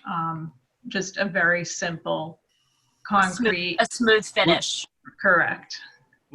Well, I think that if it's a poured, because basically you're going to have to pour the frame and then fill in within the stoop. So now that means that the perimeter is either going to be concrete block or cast in place concrete. I would assume that cast in place concrete would probably be just as easy. So if that's the case, then realistically you could either parge it or you could just treat the concrete as it's curing. In other words, refinish it. But in either case, I think what the point that Sean was driving at is that it probably should match the base under the stonework in that projecting portion. Is that a problem? I would agree. Okay. Okay. Yeah, I think that would be an appropriate alternative. I mean, the other thing is, I don't know where you are in your construction schedule, but you could always come back in 2 weeks if you have those figures and whether we need to come up with an alternative. Okay. You know, I honestly, we're months behind like everyone else, but you know, it is what it is. I didn't know if this was going to require a public hearing, so we didn't assume it was happening, you know. I'm comfortable approving both of those options so that you have the flexibility as you move forward. I hope sincerely that you end up with the cobble I do too. portion, but if you don't, I think that what you've proposed is a good alternative. Okay, so I have Oh, sorry, Al. We don't need to have a public hearing on this. no. No, I don't think so. So the application as submitted with the following modifications. Just a note to indicate that the steel handrail is to match the steel handrail elsewhere on the previously submitted. The doors changed to a wood door, and the stone face on the stoop, on the face of the stoop may also acceptable is concrete to match the base of the wall behind it. Parged concrete. Right. So with that, do I have a motion for that application? I'll second. All right. So Michael, do you have who made the motion? I thought it was Kathleen, Yeah. and that Sean seconded. Okay. All right. So with that, all in favor, say aye. Aye. Okay, and now I vote aye, so it's unanimous. Okay, excellent. Thank you very much. All right. Well, Thank you, Karen. Karen. Good to see you. Okay, good to see all of you. I'm glad you're all safe and healthy. Karen, just so you know, what's going to happen now is that Al is going to take your digital drawings and he's going to digitally make his modifications for approval. And then after that, everything will be processed somewhat like normal. So you'll get a copy and the copy will go to the building department, but it'll all happen. Yeah, I'll try to produce a digital version of a previously approved, the drawings. I think I know how to do that, but it may take me a couple of tries to get it right. But that being said, actually, Karen, you did drop off hard copies at Village Hall, right? Yeah, everything's there. Okay, so Al, you could always step in and get hard copies and scribble Yeah. on them. Okay. Well, they're in the filing cabinet under current application. Okay. Okay. All right, and Karen, I'll send you an email when I finally figure it out and get it all done. Okay, excellent. Thank you all very much. Thank you. you, Karen. Thanks for your patience. Have a good night. You too. If you need help with Okay. the markup, let me know. All right. If you need help with that markup on Bluebeam, let me know. Yeah, Okay. well, I think the big thing is coming up with a digital version of the stamp. So, Oh, I could help with that probably. Lloyd is a super genius. No, it just happens to be the stuff I do for my office too. So Right on. That's great. Oh, I'm so excited that we're moving in this direction. yeah, everything's right, 18 Garden Street. Okay, so that's Carlton. Carlton, are you, I think you're unmuted. okay. Yes, I'm here. Okay, hey, Carlton. How are you? Hi. Hello. So, just to remind everybody, did everybody have a chance to look at the materials? Yes, I did. And as a matter of fact, I even went back and looked at the minutes of that particular meeting of the original approval. Yeah, Kathleen. And I went down to the site today because I was confused by the 18 and 20, and then I realized, oh, the numbers are actually, it's the same structure. That's 18 and 20. Yeah, right. The And shared my- building. Now I'm good. Got it. This was an application that we approved a couple of years ago, and the COA for it has expired, so we just need to re-approve it. Right. And Or change our basically, minds. If anything's changed, then we.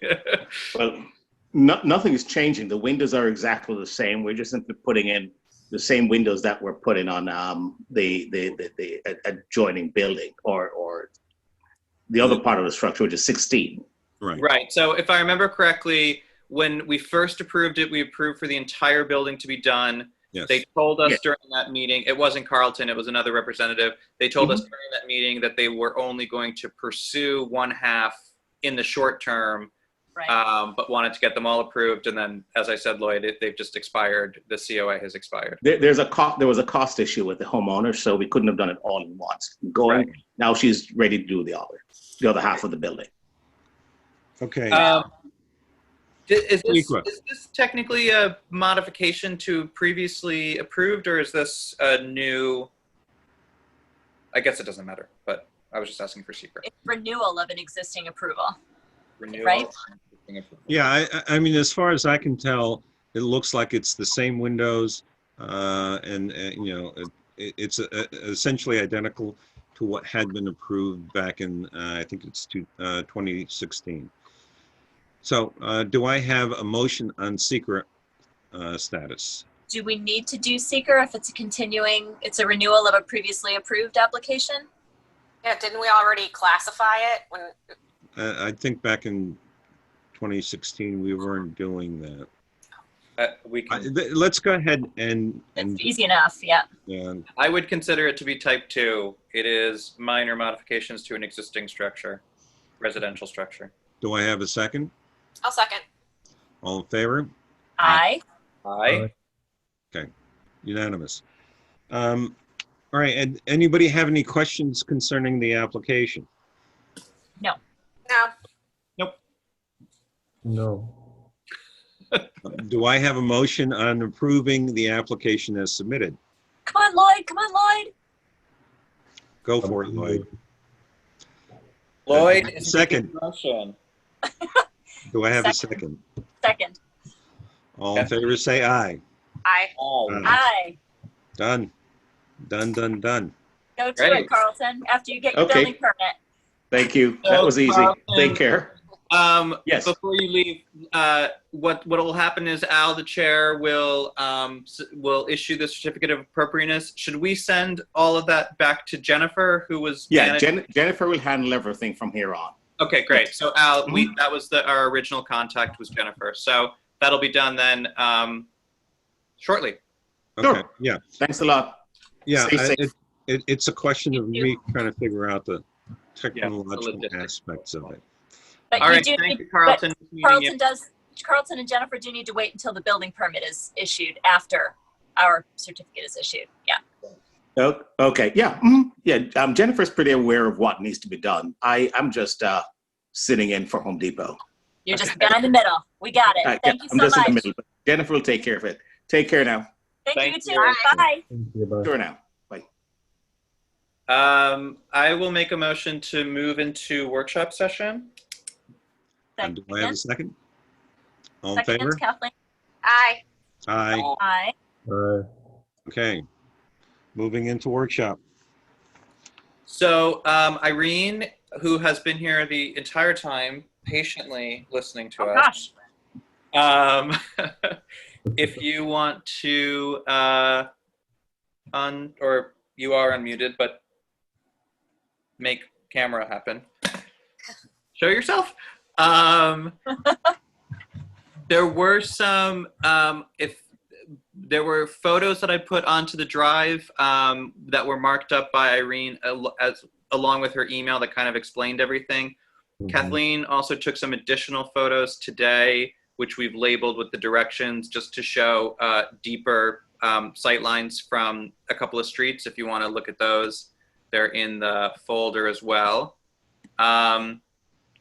Irene, why don't you tell us what it is you're looking to do and take it away.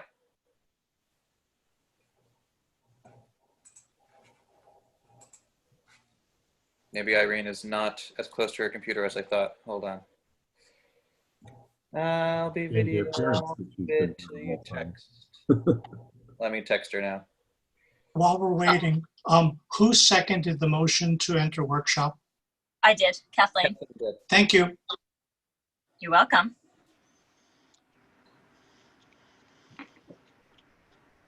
Okay, I'm going to take advantage of this opportunity and take a quick sure. break. Oh, good. I will too. Oh, there's Irene. Yes, I'll be right back. Won't be long. Sorry, Irene. Two people bailed on us. Nature called, and when you don't argue with nature. So Irene, you're muted. Okay. Looks like she's getting some Better? help there. Yes. Okay, Yes. yes, tech support. Okay. So Irene, I think you hadn't logged in yet. I was just telling the board that Kathleen took some additional photos from the sightlines. We've put them onto our server and I've shared them with the other board members. And we also have your, the stuff that you sent over and the write-up as well.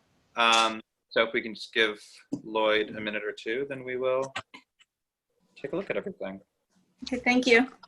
Hi, Irene. Comfortable Hi. showing the images, Irene, or would you like me to? Can you do that? Yeah, sure. The only thing I won't really be able to share is your, you'll have to just talk through the email because I'll only have the loose images, so. Okay, all right, let me pull up. I have everything. I have the email if you want me to. The email's on the drive. Oh, right, as a PDF, okay. Yep. And let me actually see if I can share that to start. With an adorable dog putting belly up. Yeah, that's Shorty Dog. That he's our Aptly named. yeah. Oh, there it is. Yeah, Okay, there good. it is. Okay. What is everybody seeing exactly? We see the email and then a list of what's in that folder. Okay. So if you can reduce, if you can close the columns to the left. No, I just lost. So can we, oh, sorry, because I didn't have the right window open. All right. So this is just a PDF of your email. So the images might be a little funny, but That's fine. I'll try to scroll through. We also have them in other parts of the drives if we need them, right? Yeah. Yeah. So take it away, Irene. Oh, okay. You can all hear me okay? Yes, we can. Okay, so this is the side of the house. That window faces towards Chestnut Street, essentially, and that's our driveway. And we wanted to change the window from what it is now to horizontal and possibly a picture window. And because this might still be considered the front of the house, I'm not sure if it's historic board territory. That portion, if I got a photograph that captured that window on the whole facade.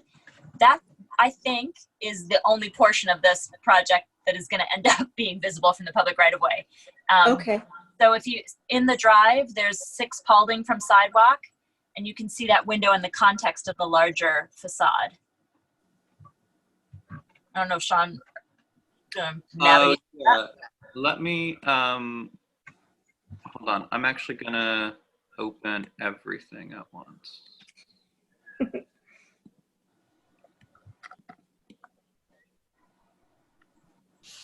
One second.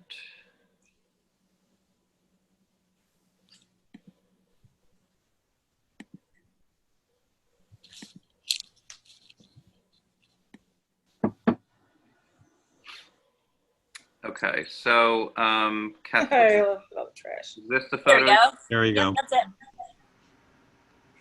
So, Lloyd, just to give you a little bit of background, the porch that's been exposed was part of a previous application.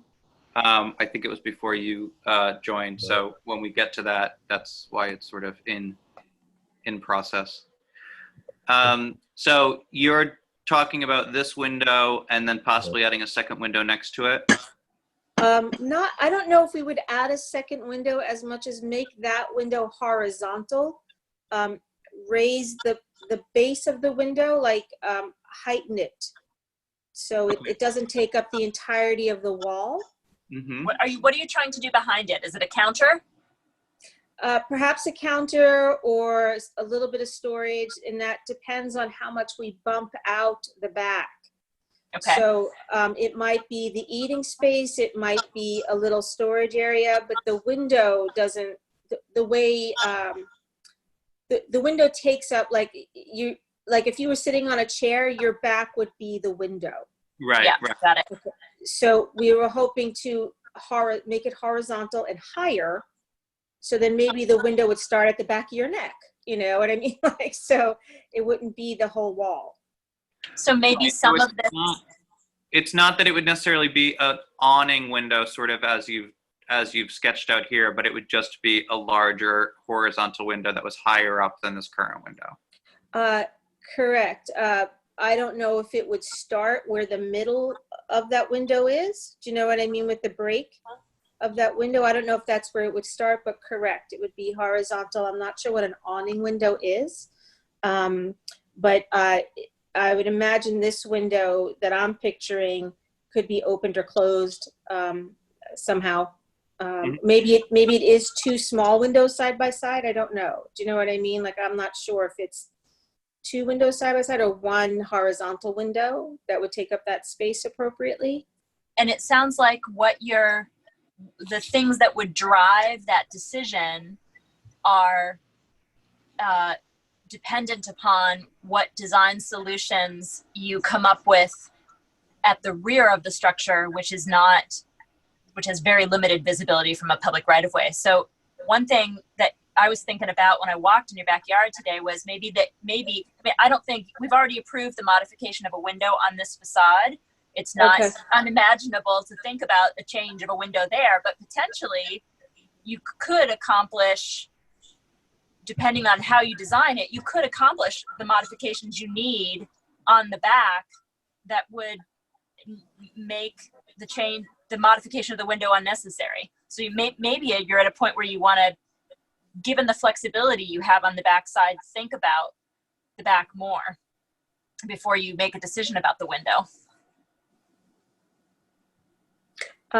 Yeah, I mean, it's also the way I can plan to tell the architect if he has to make drawings and I have to present drawings. You know, like obviously I would need drawings for the back, which I don't, like we're saying, may or may not be part of the historic board, but drawings for the window I don't know, replacement, whatever it is, reshifting it, whatever, making it horizontal. What drives your thinking about what comes to us is what a member of the public could see standing on a public sidewalk or street. So that's why I walked around the property and took those views from all the different streets where you can see back on the property, and you can't because of obstructions with sheds or the kitchen addition or whatever the addition is on the back of the conjoined structure blocks a lot of it. So really you can see, depending on how far back your addition goes, I don't think you're going to see much of it. Okay. So if you think about that envelope, that gives you a lot of flexibility. Okay. And I think what Kathleen was sort of saying before, as far as the window on the side is concerned, even though that side of the house, it is visible from Paulding Street from the front, you know, that particular window, I don't think we would consider to be a character defining feature of the house. And even though it is a visible facade, it isn't the primary facade of the property. So there's flexibility there, depending on what you guys need for your design. That isn't to say that you can, put a double window. Don't get crazy. Yeah, some kind of crazy whatever. But I think as far as the workshop is concerned, what we're comfortable saying is, tell us what it is that you need when you're a little bit further along, and we can figure it out from there. But Gotcha. It's not irreplaceable. Gotcha. And also think about things that ease your load. And if you can keep your modifications within the area that is not visible from the public right of way, it will be much easier for you from a process standpoint to not have to go through our review. Okay. Much as we'd love to see you back. The only comment that I have is that if you look at the building, and if I do remember, this is where we dealt with the window up in the attic, if I remember correctly. So, but if you look at those windows, you can see that the windows are typically rectangular, upright, and changing it to a horizontal would make it really kind of stick out and look strange. I think that, I mean, if you wanted horizontal with something a little bit higher, maybe two rectangular pieces next to each other, just so that you maintain the same orientation as far as, or the configuration of the windows. Okay. Yeah, I feel differently completely, but I mean, I feel if you're going to introduce a different shaped window, a horizontal window that's high, that it's best if it's just one big pane in an opening style, so you can't open it if you want things from the top. I mean, I think splitting it into two It's a totally different animal for this building, which has all those double hung vertical windows.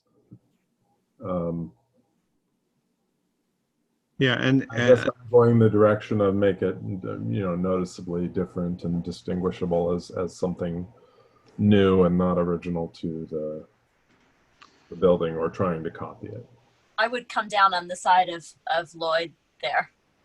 Well, but it sounds like, if I'm understanding what Irene is saying, the current window is sort of undersized and not necessarily positioned in a good place anyway. I mean, so potentially a window of the size that are up in the attic could be added in that space and just raised up. Is that right, Irene? Is the window from the inside quite close to the floor? It's like waist height. Do you know what I mean? Like if you were to stand there, it starts at the window sill is basically at your belly button, depending on how tall you are. It's at my belly button. So it's not nearly to the floor, but it's not, and the house is small. So, like I said, you can't, we tried to have all kinds of configurations there. Now it's just some kind of like an odd storage space because of the window is not a wall, obviously, right? And so again, raising it up and making it horizontal would work for the interior to make that an actual functional space, not just an odd-sized wall with a window stuck in the middle of it. Well, think too about houses around the district that, I mean, obviously this building has had modification. There probably were windows on this facade that got covered over at some point. Yeah, I'm thinking that too.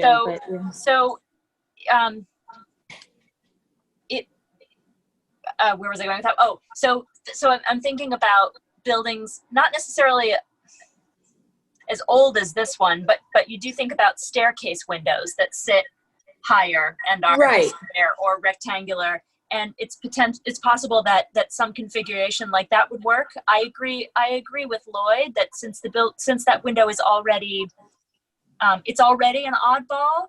Yes. That perhaps you just embrace the oddball and introduce I don't mean fanciful in a like stained glass kind of way, but something distinguishes it as a modification on a secondary facade. I understand what you're talking about, totally. Yeah. I would not be bothered.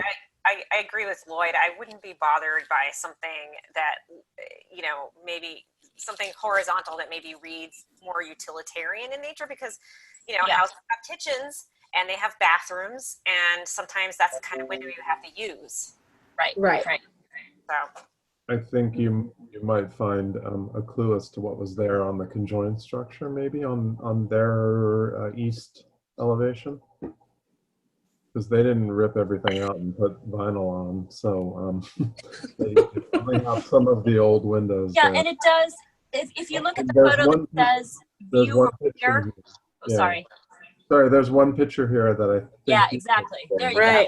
That one, yes. So that's probably what was there. And hey, here's a little example of what you might be able to do up on the second floor. Just pull it down. If there's a high window for you, that might work.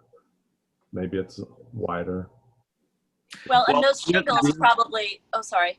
This house sits on a slope, though, so Irene's portion of the house is downgrade from this facade, which is why there's that staircase there. So it's a little bit less of a.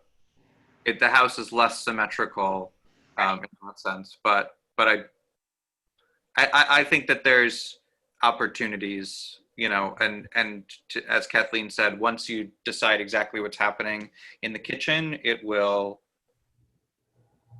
let you know what you need it to do. Great, I understand. Thank you.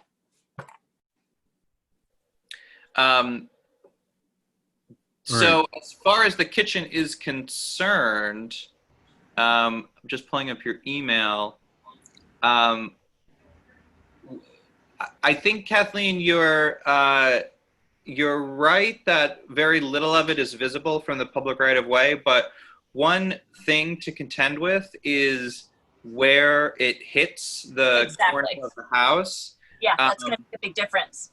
Because, hold on, let me open the other photo because it's going to be a little bit easier to read.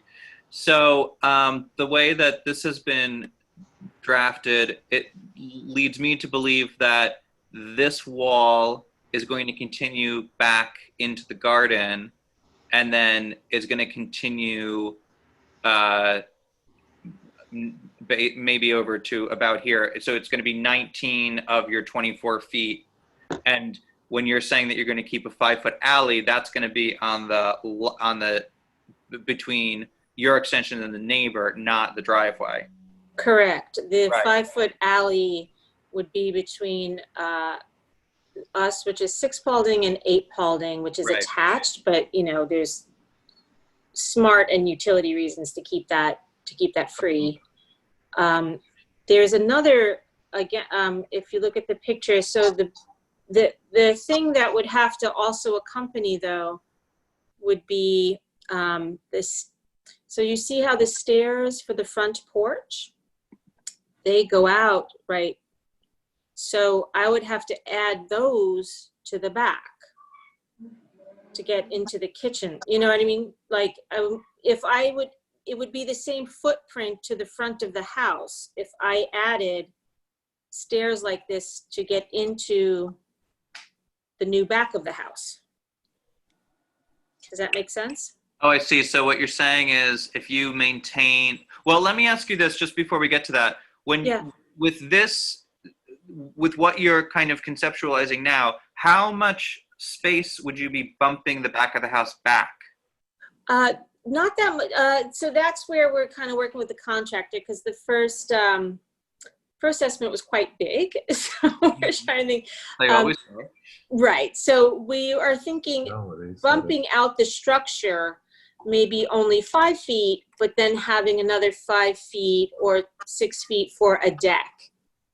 Okay. You know, at first it was going to be like a porch and everything else, and now we're like, okay, let's just keep it simple and maybe make it a simple deck. Okay, and if that's the case, going back to the street photo, you know, now we're talking about this plane going back 5 feet and then there being a deck, which I think that's clearly bringing it into the sight line from the street. Right. What struck me today was that if the addition were offset, right, that would help to mitigate the impact from the public right of way on that street. You may see some portion of it depending on how far it goes out, but one of the things that could offset that is starting further back from the corner board. Someone say that image. Yeah, so I'm trying to point to the screen. Common wall, yeah. Well, no, I'm talking about the corner board where the drain pipe is. Mm-hmm. If you were to come back from that gives you a little bit of offset. Yeah, but you're also kind of, I guess, you're not maximizing space that way. That's the downside. Yeah, it wouldn't be the space already internally is tiny, and then we're narrowing it because we want to keep a 5-foot alley. Yeah, understood. Got it now. But so even if I keep it like the actual wall structure, do you know what I mean? Just not bumping out that at all, but stairs, like the front porch stairs, okay, that would be the structure that would go wider than the house in the back, but not wider than the footprint of the house from the front. So the front of the house, in one of these pictures up top, the front of the house is 20, what does that say? I can't see it, 23 feet. So you see that from the porch to the wall. So I want to mimic that in the back. I want the extra, the 19 feet to be the bump out, but the additional to get to that 23, you know, or whatever, is to match the front, the porch, because I need an entry to get into the back. That doesn't take your floor area on the interior. Correct. Got it. I got it now. Yep, Could- I understand. Could your stair be on the, more in the backyard onto the deck and then provide you access into the house? I don't know if it's necessary. It's just an idea to think about. Yeah, I think it could. It just, like I said, I'm trying to figure out all of my options for that. It could absolutely do that. Somehow start in the back. It's pretty steep, so I don't, like I said, I don't know how far back the stairs would go. You know, that's between the contractor, I guess. You know what I mean? The architect. Those are questions for the architect. But yeah, I guess it could just ultimately all start from the back. That's not out of the possibility. That's part of what the workshop for me is for, to find out what is realistically possible. That might give you some flexibility too, because unless you were to wrap sort of in a continuation of the porch, you're going to end up with a dead space between two porches on that side facade, which is strange. Right, like the stairs, you know what I mean? Like it looks almost like a valley, you know, with the stairs coming and then flat.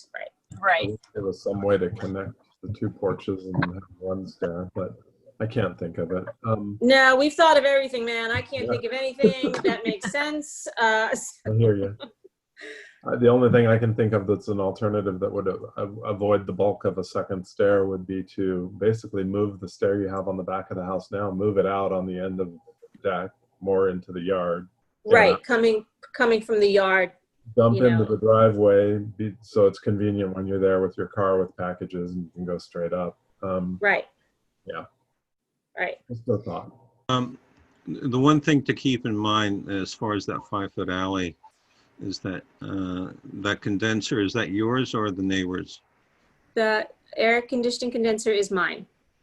Right, because I think that you're going to have a problem. I don't think 5 foot is enough. It looks like that condenser is probably about at least 2.5 feet, in which case typically they like to have a lot of room around it. It's something which you need to talk to your air conditioning guy. Thank you. See if you know what he needs as far as the placement of it.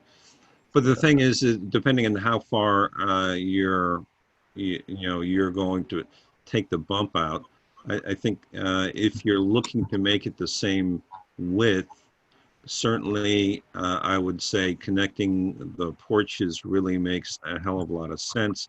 The only question becomes, where, the stairs are. And I think, Lloyd mentioned that putting the stairs in the backyard probably, but then you don't have an entrance at the front. Yeah, I wouldn't. That wouldn't be something that I would necessarily pursue. I wouldn't move the front. I'm saying I'm proposing putting the stairs in the backyard as a. Oh, are you saying it wouldn't be at the? Well, the main entrance. Yeah, the main entrance is on the front. Yeah, and that stair on the side is the entrance into the service entrance, right? Yeah. Well, my kitchen. There are wrapped porches in the village that have front and side entrances, and that accommodate a front door and a side door. So it's not out. It's a design solution. It's not outside the realm of possibility. It's a matter of figuring out how it would work. Yes, you would want to maintain a street front entrance for, the historic character. So maybe there could be a set of stairs on the front, sort of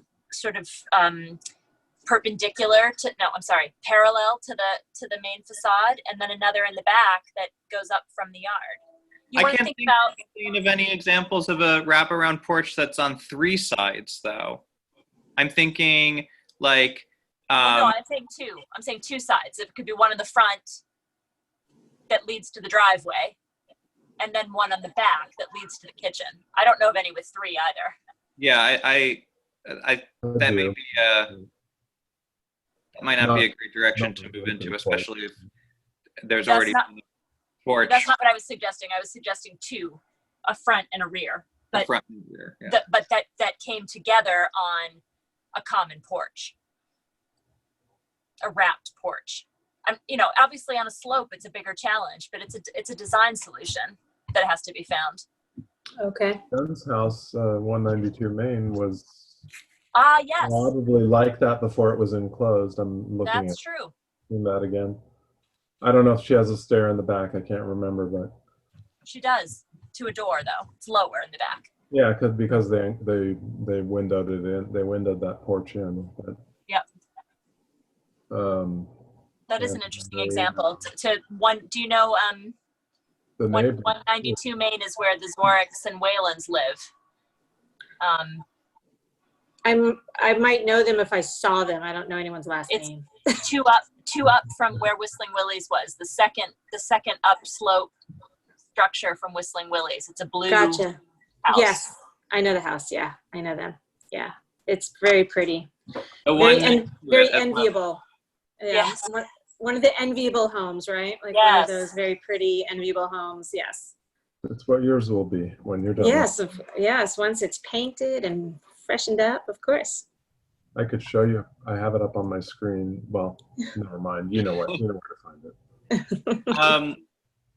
So I guess they're really.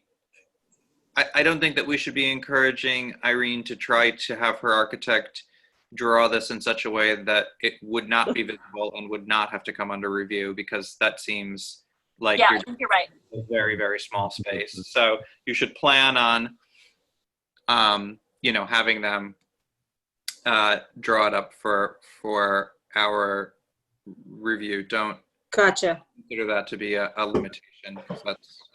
Okay. Gotcha. Thank I you. would encourage you to do that. Agreed. But that being said, it is still a pretty under visible area from a lot of different directions. So, Gotcha. and it is the rear, and it's, there's flexibility there. Okay. Do Do you have any other questions of us? Yes, not specifically about the bump out, but about, yes, the cursor is Of course. on. Yeah. This is a little bit left over from our last project, and look at all that beautiful garbage I took a picture of. There you go. Okay. When we took, I'll just review. We took the siding off this side of the porch. Mm-hmm. There were many nests of all kinds in there. It was pretty horrible. We opened up the bottom, and the oil tank got taken out, so now that's an open space. For some reason I had it in my head, once we took the siding off, there was going to be like a slats or dowels or something that it was going to tell us how to like redo the porch, you know what I mean, like open everything up. But that was not the case. That's what we found. So our questions are, what are we allowed to do? Can we, like, this is what was found. So I don't even know, you know what I mean? If we wanted to redo the whole porch, I think that's out of the question in terms of finances. So our options are just to recover it up and we have to put the siding back up, or can we cover it up with something like wood and something pretty? Or you don't know. As opposed to just putting in a railing, an open railing? Yeah, so when you say open railing, can you go back to the picture? Yeah, So I just wanted to show the front so you can see. yeah. Now, when you say open railing, you mean like what's on the stairs, like those slats or dowels, or just completely open? Vertical. Well, it can't be Vertical. completely open because you have to have a guardrail, but Right. yeah, I meant an open railing in something that was similar to what you have coming up the stairs. Yeah. Okay, yeah, that's what so we would be allowed to do that, even though that's not what we uncovered? Oh, yeah. Yeah, well, what you uncovered is nothing. I mean, you uncovered. Right, that's right. That's sort of what stopped us, you know what I mean? Like totally. We don't require you to have nothing. I think without any evidence of what was there before, you would need to kind of take inspiration from, your neighbors and other places around the village. I don't even really what's you have an image of the house next door from the front. Yeah, It looks totally different in a lot of ways. They modified the house a lot in the front. There is a porch, but there's, like I think it was pointed out, since I'm on the slope, all of their entries are on the ground. Right, great. You know, so it is harder to get an idea. But their porch looks like, you see how my porch is? Now imagine if that was just on the ground and there was no wall. Right. Okay, it just had pillars and the roof and a wood floor on the ground. It doesn't have any kind of structure to it. But it does give you a sense of design, at least from a baluster perspective. Correct. Yes. Yeah. It's just that you've got all that space underneath to contend with.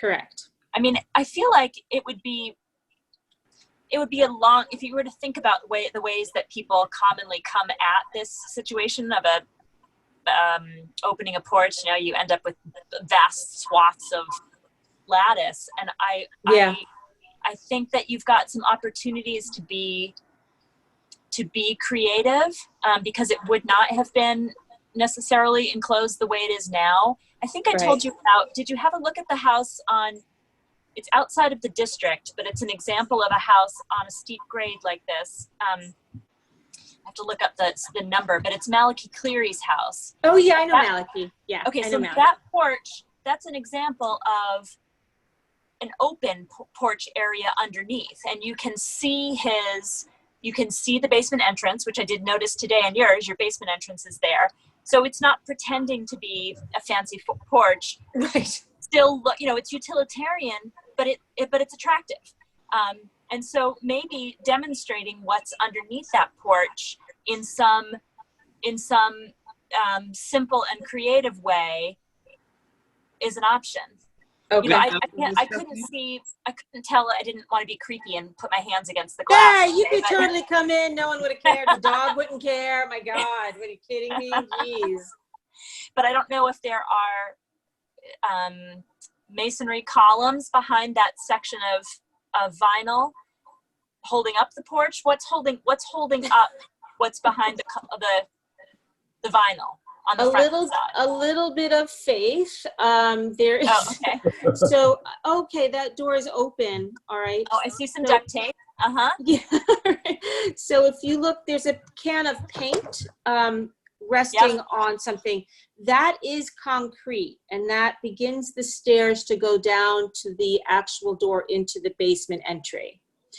What is holding up the porch is, 2x4s and that drywall or sheetrock, and on the other side is the siding. So they just closed it up. Well, either that or they removed what had supported it. Correct. Because it wouldn't have, I mean, I'm trying to think of other examples where there is an exposed open porch.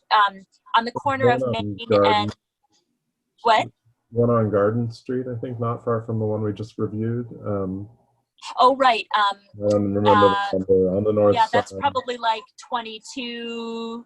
It's black and white or green and white or something like that. Yeah. It's Susan Early's house. Okay.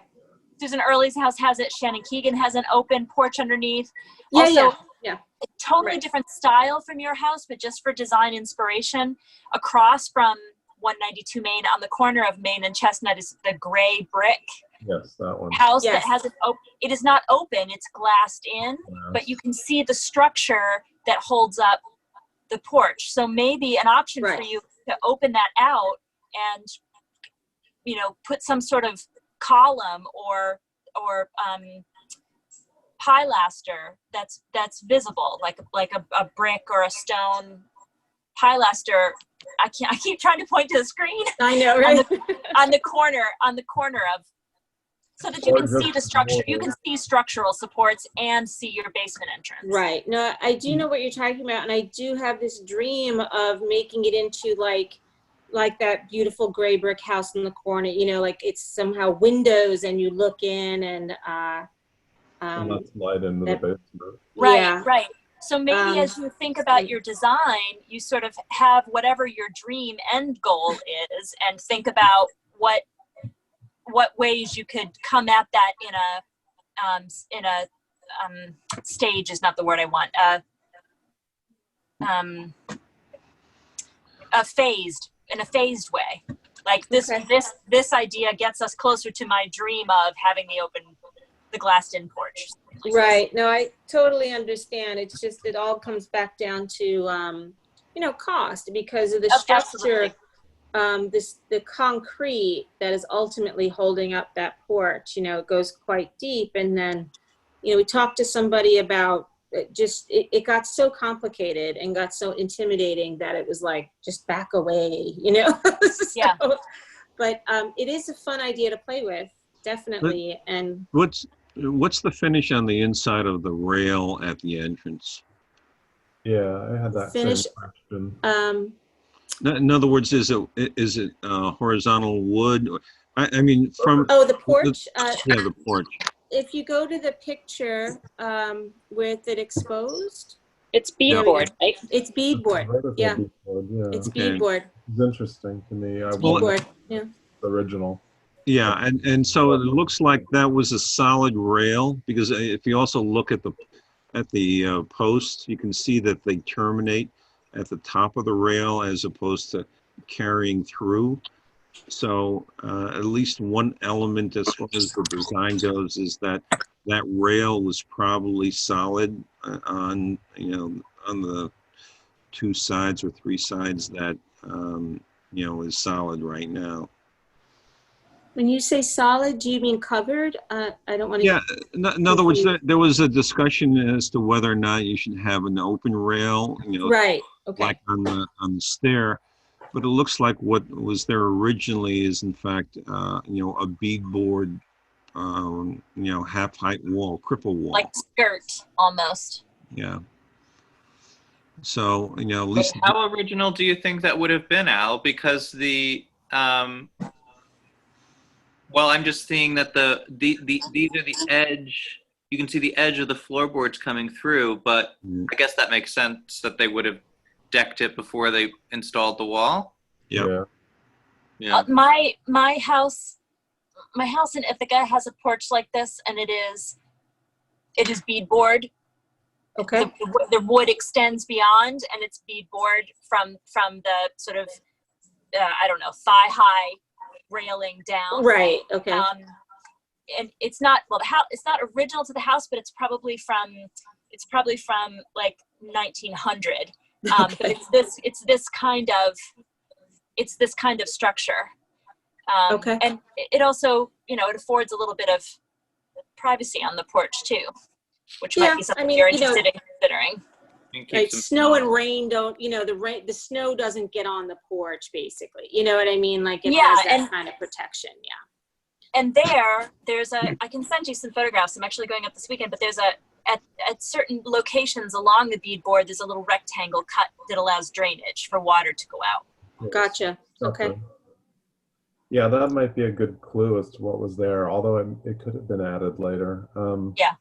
Well, one question I was going to ask Lloyd and Al, do you think, looking at the front of the building, is there any reason to believe that originally it just had a stoop going down to the front lawn? That's what we think. We think Maybe. that the original entry, that this porch was not there, that we think it was like a basement or subterranean door, Under and then, maybe this other door, but it's just not likely. It seems like it was like I don't know. It's so strange. The house is I'm going strange. to pull up the Sanborn maps and see what I can see. Have you ever seen these maps? They're old fire insurance maps that fun. and they document the footprint of the building and the materials it was made with. So while we're talking about other things, I'll see what I can find.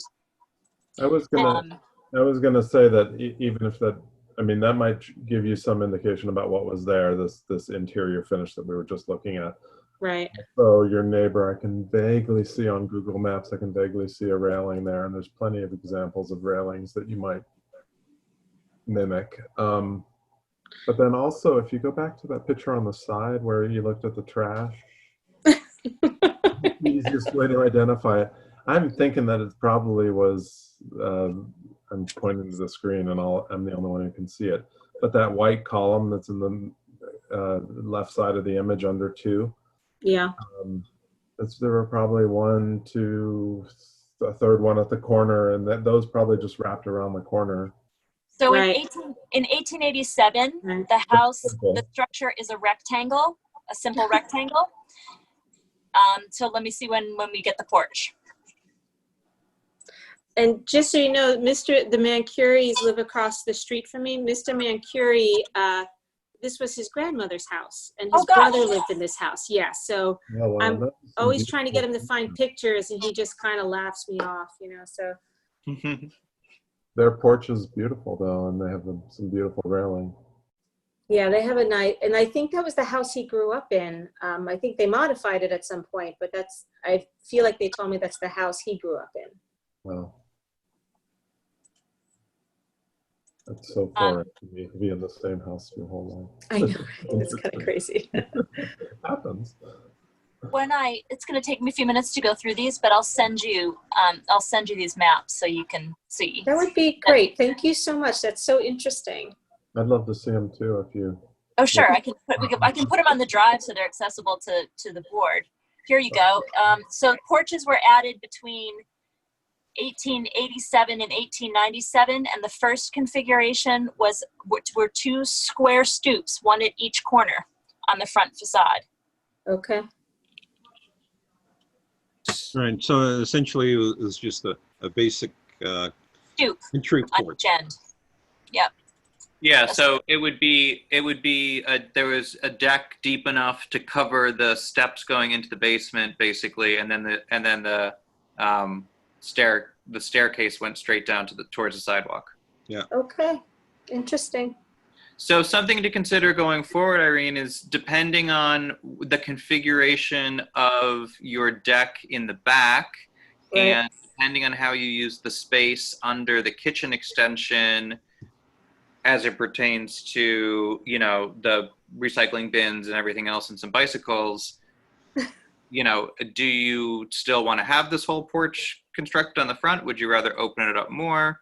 Okay. I think if we can find evidence that you just had a simpler stoop with maybe just a small shed roof over the door or something, and just something to cover those steps going into the basement, that's something that we could consider as well.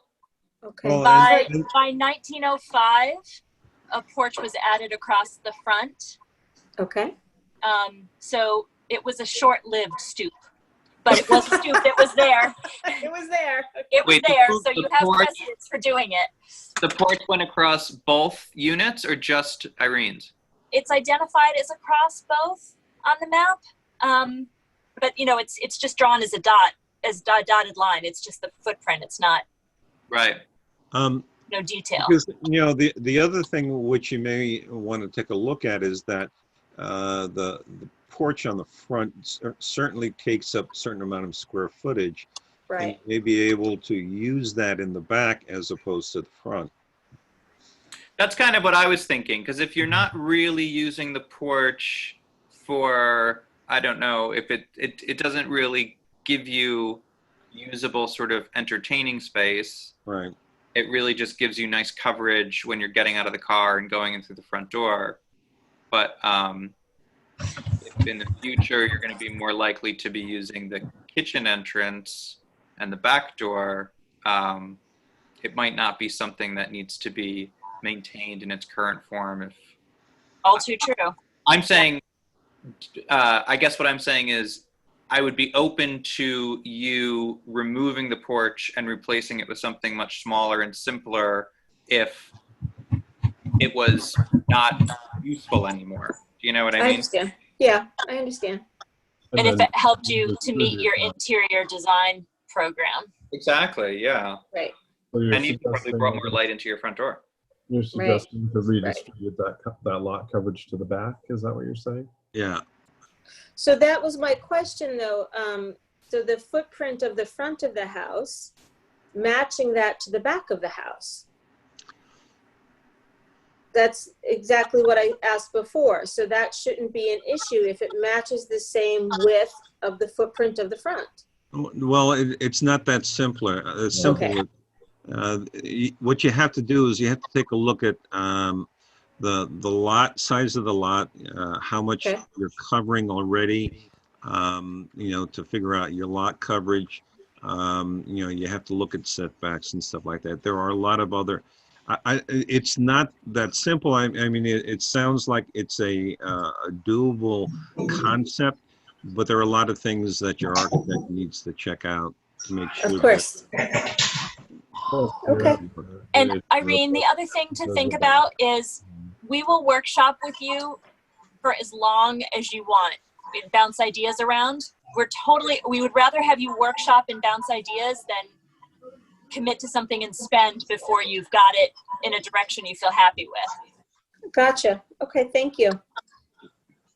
Okay. Okay, thank you very much. Sure. Irene, good luck, and let us know when you want to talk with us again. I will, and Okay. thank you for all of your input. It was very helpful. Of course, we are endeavoring to go back to our regular schedule of the second and fourth Wednesday of each month. So there should be plenty of opportunities for you to be added to the schedule moving forward whenever you'd like. And I don't know what your relationship is with your architect or whomever's doing the work, but we would gladly meet with them and you as well if they aren't going to charge you through the nose to sit through a meeting with us. So Gotcha. Okay. just Right. that you don't feel like anything's lost in translation that we're telling you. Understood. Thank you. Great. Thank All you. right. Thank you so much. Everybody have a good night. Good Bye. night. Good night. You too, thank you. Okay, so Where's my we've got one more applicant. Why don't we just sort of, reject the application? She is such a pain in the backside. No. Wait, is this a, The next one, you mean? yeah, Yeah. is old, Not Irene. The next applicant is me. is this, is Says that right as she back last into, screen. Oh, it was- we have to vote to go back into Yep. normal session, right? Yes, okay, do I have a motion to go back into meeting session or meeting? I mode? move to go back into regular session. Here, a second. Second. I'll second. That was Andrea. Okay, all in favor, say aye. Aye. Okay, we're back in regular session. I'm clearly We have recusing one myself. more, one more applicant, somebody at 2 Locust Ridge. Was everybody able to view the things that I put in the drive? Because they showed up funny in the email, but they were okay in the drive. Oh, hold on. I saw them in the email. Let me make sure they're the same as Here it well. is. I see them in the drive, Okay. if that There. helps. They were all squiggly when I tried to open them in the email, but they looked fine there. Just for clarity in the public record and for Michael, I am the applicant, and so I therefore recuse myself from this vote. Well, Noted. that's a pretty rash assumption that we're going to vote on this. Or whatever it is you decide to do. Right.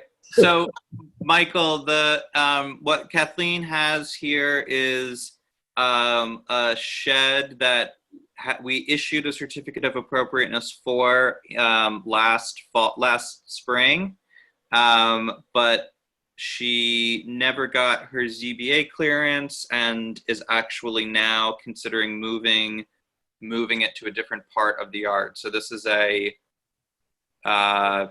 Revision to modification to a previously approved application.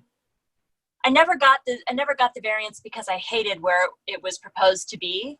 And I know at least Andrea expressed that it was not her first choice either.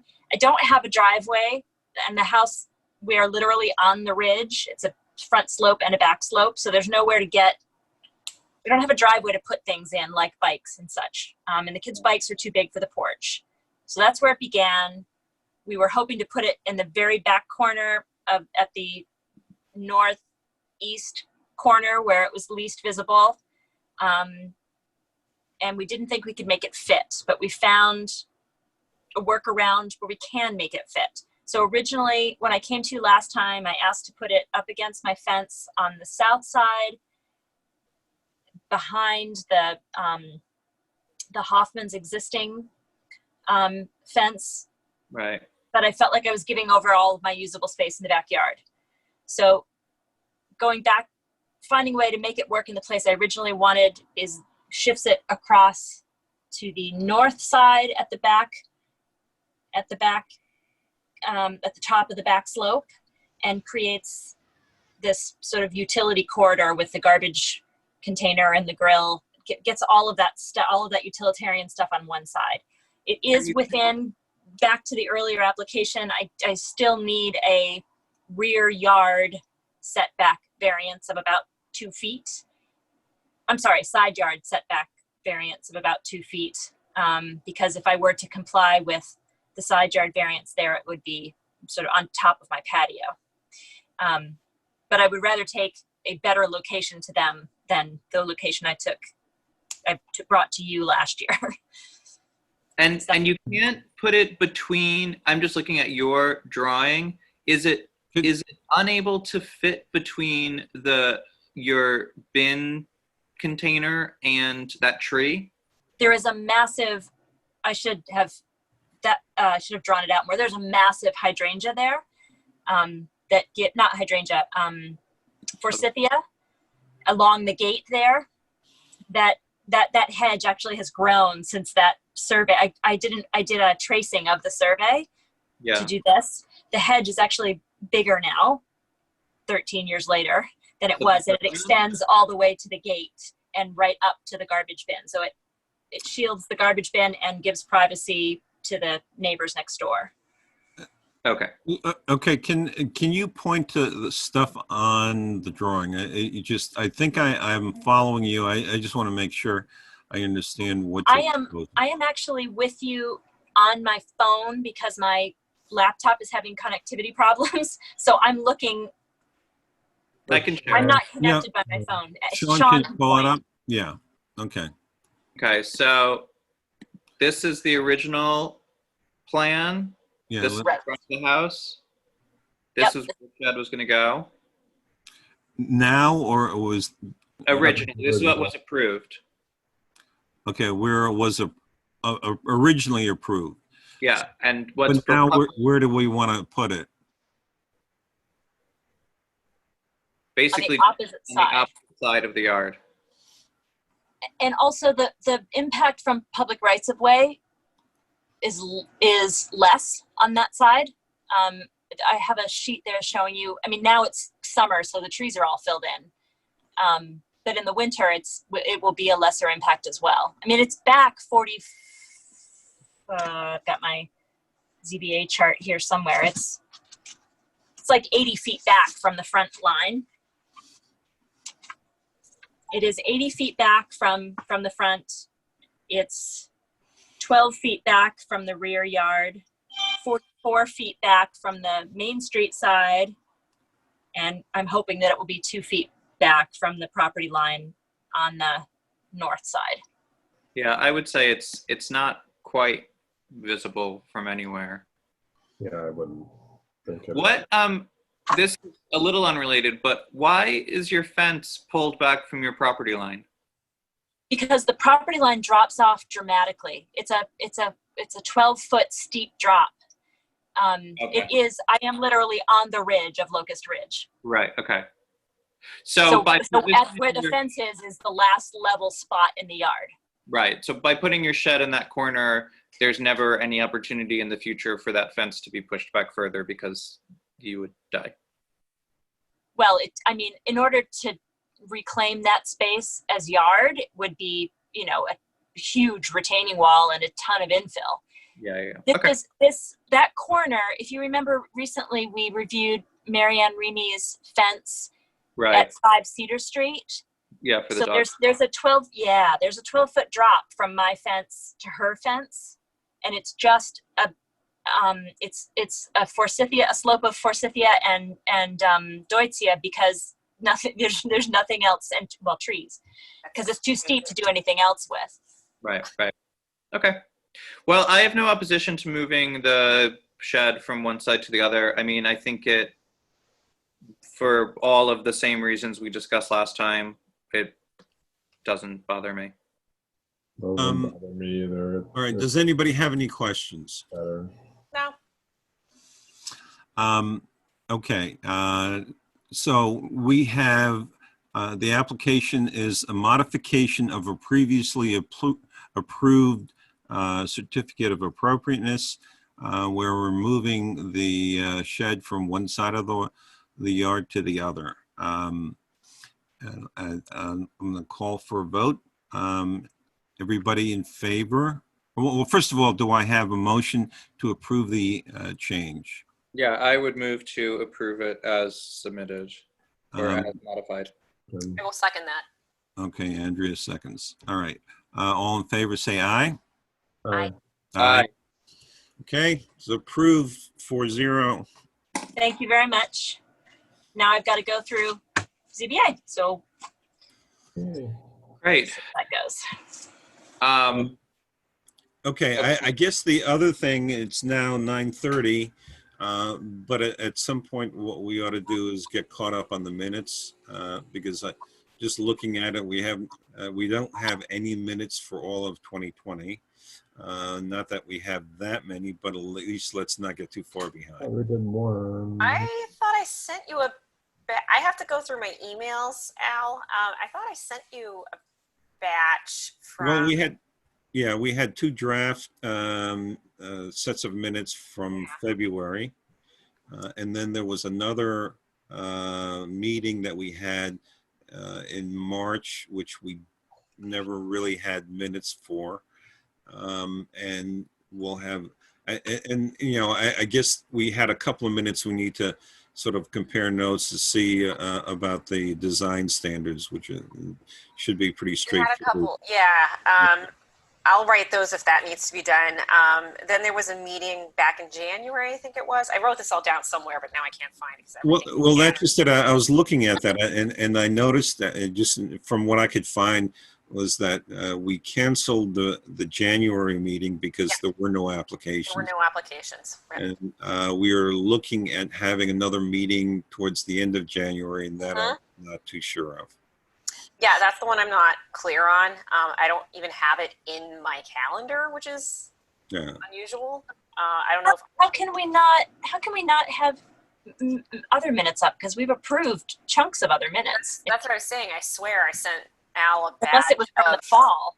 I'm seeing Kathleen circulated minutes on March 11th for a meeting that we had on February 26th. Right. And that was never voted on. Oh, the February meeting, I was not there for that. Yeah, the February meeting, we have draft minutes, but they were never voted on. We had two meetings in February. Right. One was on the 12th, which Andrea sent those minutes around on March 11th. Right. I was not at that meeting. The second meeting was on the 26th, and Kathleen sent those minutes around on the March 11th. Right. And then we didn't meet again after But we that. never voted on them. We did not vote on them, and Andrew was after them. We had configurations of people. It was when Carolyn was out. We didn't have the right configurations of people to have quorum to vote. Right. And then we haven't met since everything shut down on March, 17th. Yeah, I think March 12th is when, we stopped having meetings. So basically, there's that possibility of one meeting in January, the end of January, and we need to track that down. We need to identify that there were a couple of Sundays that we had talked about meeting regarding the design standards. Well, that I'll have in my calendar, so I could write those up myself. That's easy. Okay, yeah. So we know we have those two drafts. We have March 11th, which we don't have a draft yet, and obviously this meeting. So. Well, I honestly, I'd have to read them again. I remember nothing from, I remember nothing. I'd have to read them. Okay. So let's. 11th was my first. I took a lot of notes that day. So let's shoot for the next meeting, which would be the second Wednesday in July, and see if we can knock out at least, get drafts of minutes so that at least we can vote on them during that Okay. session. Yeah, sorry things got so messed up. I actually did go back to January and I have the minutes all sorted out. I know what's missing. But I think that the last time we did a Zoom meeting, there wasn't time to sort all, I don't know, for whatever reason we decided not to sort that out then. But I actually do know exactly what's going on with the minutes. So I will work on that tomorrow and then maybe email all of you. Okay. Right. I just want to be clear. Are you saying, Al, that there were no meetings at all in January? That's what I saw. The first meeting, which was the second week of January, was canceled. Okay.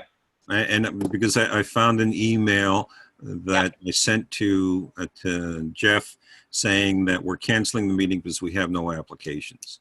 Okay. And then we were supposed to have a we workshop. were talking about, on the 26th January 26th having a meeting. And that I don't know. I don't know if I don't think that ever happened. I think it didn't happen. I think it evaporated because it's not even on my calendar. Yeah. Yeah. So Andrea, I would say that the dates that we've met in the spring were February 12th. Yep. February 26th. Mm-hmm. March 11th. Yep. And March 22nd, which was a Sunday. No. We didn't do the 22nd. No. We did a Zoom. Because we stopped March. Oh no, we did have a phone call. Yeah, We did a phone call. I remember sitting on the third floor. Yeah. So the 22nd was a Zoom to discuss design standards, but mostly we just talked about Zoom. And then from then on, we did not meet again until our call that we had last meeting on June 10th. Yes. Correct. Yep. Okay.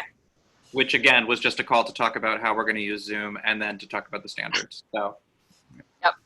And so it looks like the only thing that I'm not seeing a copy of are meeting minutes from March 11th. Yep. That have been circulated, and then those other just two little things about design standards. Yep. All right, so we'll put that on the agenda for the next meeting. Okay. Yeah. I never heard from the vintage store applicant about the sign, and Jeff sent out 2 more referrals for things that have just come in recently. I think that the method of just having everybody send digital copies seems to be a sufficient way of getting everything. As long as everybody can get the stuff off of the Google Drive, I think we might need to rely on that for now. I haven't been able to speak to Jeff about setting up something more elaborate on the Village website. This works though. It's fine. Yeah. It's fine. And we've got the 2 that were referred are going to be big ones. We've got one of the residential structures on the Butterfield site was referred. And the other, I don't remember what the There other. was something on Main Street, but I didn't recognize the name or the address. Oh, it's a siding of a house. 217. Yeah, it's one of the rentals on. Or Academy and. It's next to the blue house. Yep, next to the. Across from. It just sold. Okay. And didn't we have something? But let's, because one of those questions came up. We need to have a cutoff date by which that we publish and say you have to have your documentation in. And we were talking about whether it's Friday night or Monday morning. I think close of business Friday gives everybody time to get through the drive and see things. Uh-huh. It gives us the weekend, which is great. Yeah. Because it's not always easy. And it also gives us the weekend to actually put together the agenda too, so that we're not kind of scrambling to do it quite so quickly. So I'm fine with keeping it on Friday. Friday. Friday close of business, yeah. Is there an application on Furnace Street also? Did that die or? That hasn't come in yet. River Architects is working on that, but they haven't submitted an application yet. We never heard the end of the story on Main Street, that cream-colored house where they wanted to put in the new windows. Oh, that at the corner of Academy. Yeah. I think they hit cost overruns and they're trying to figure out what to do. Okay. That was a while ago. I'm gonna write to James and and Jeff just to make sure he hasn't dropped anything off at the office that I don't know about. Thank you for reminding us on that one, Lloyd. Okay. Do I have a motion to adjourn? A very quick question, Yeah. please. We don't need to go into discussion. We do need to make decisions about the design standards so we can get Kirsten working on things. Right. I haven't honestly gone back and looked since we talked, but I'm wondering if we can set time to have a conversation about it. I'm aiming to get you some revisions this week. Oh, okay. The weekend. I just haven't had time to focus on them, but I don't think the changes are massive. I just need a spare hour or two. Okay. So yeah, I'll prioritize that this week. Maybe into the weekend. Shall we plan on when we meet on the 8th? I mean, right now we have nobody on the schedule for the 8th. So should we? There was a referral today. Yeah, there are a couple referrals. We don't have applications though. But no applications have come in that are open. Oh, okay. All of the open applications we reviewed today, we're current with that. So should we see how the 8th comes out to be as far as how many people are put on the agenda, and either use that time to talk about standards, or if there is not enough time, then do the Sunday that follows? Or I guess we could do the Sunday that follows. I think that let's shoot for again, we'll follow that deadline. If they don't submit the documentation by the Friday before the meeting, then they're not on the agenda. And we hold that rule, and if we don't have very many, then we can discuss the design standards at the meeting. It's not like we have to go through and do heavy editing. We're not going to be fussing around with paragraphs. We'll know by the 3rd how many people are going to be on the agenda. Right. There's also the possibility that Jen, if her public hearing is on the 2nd, she may have something else to come back to talk to us about, but That's true.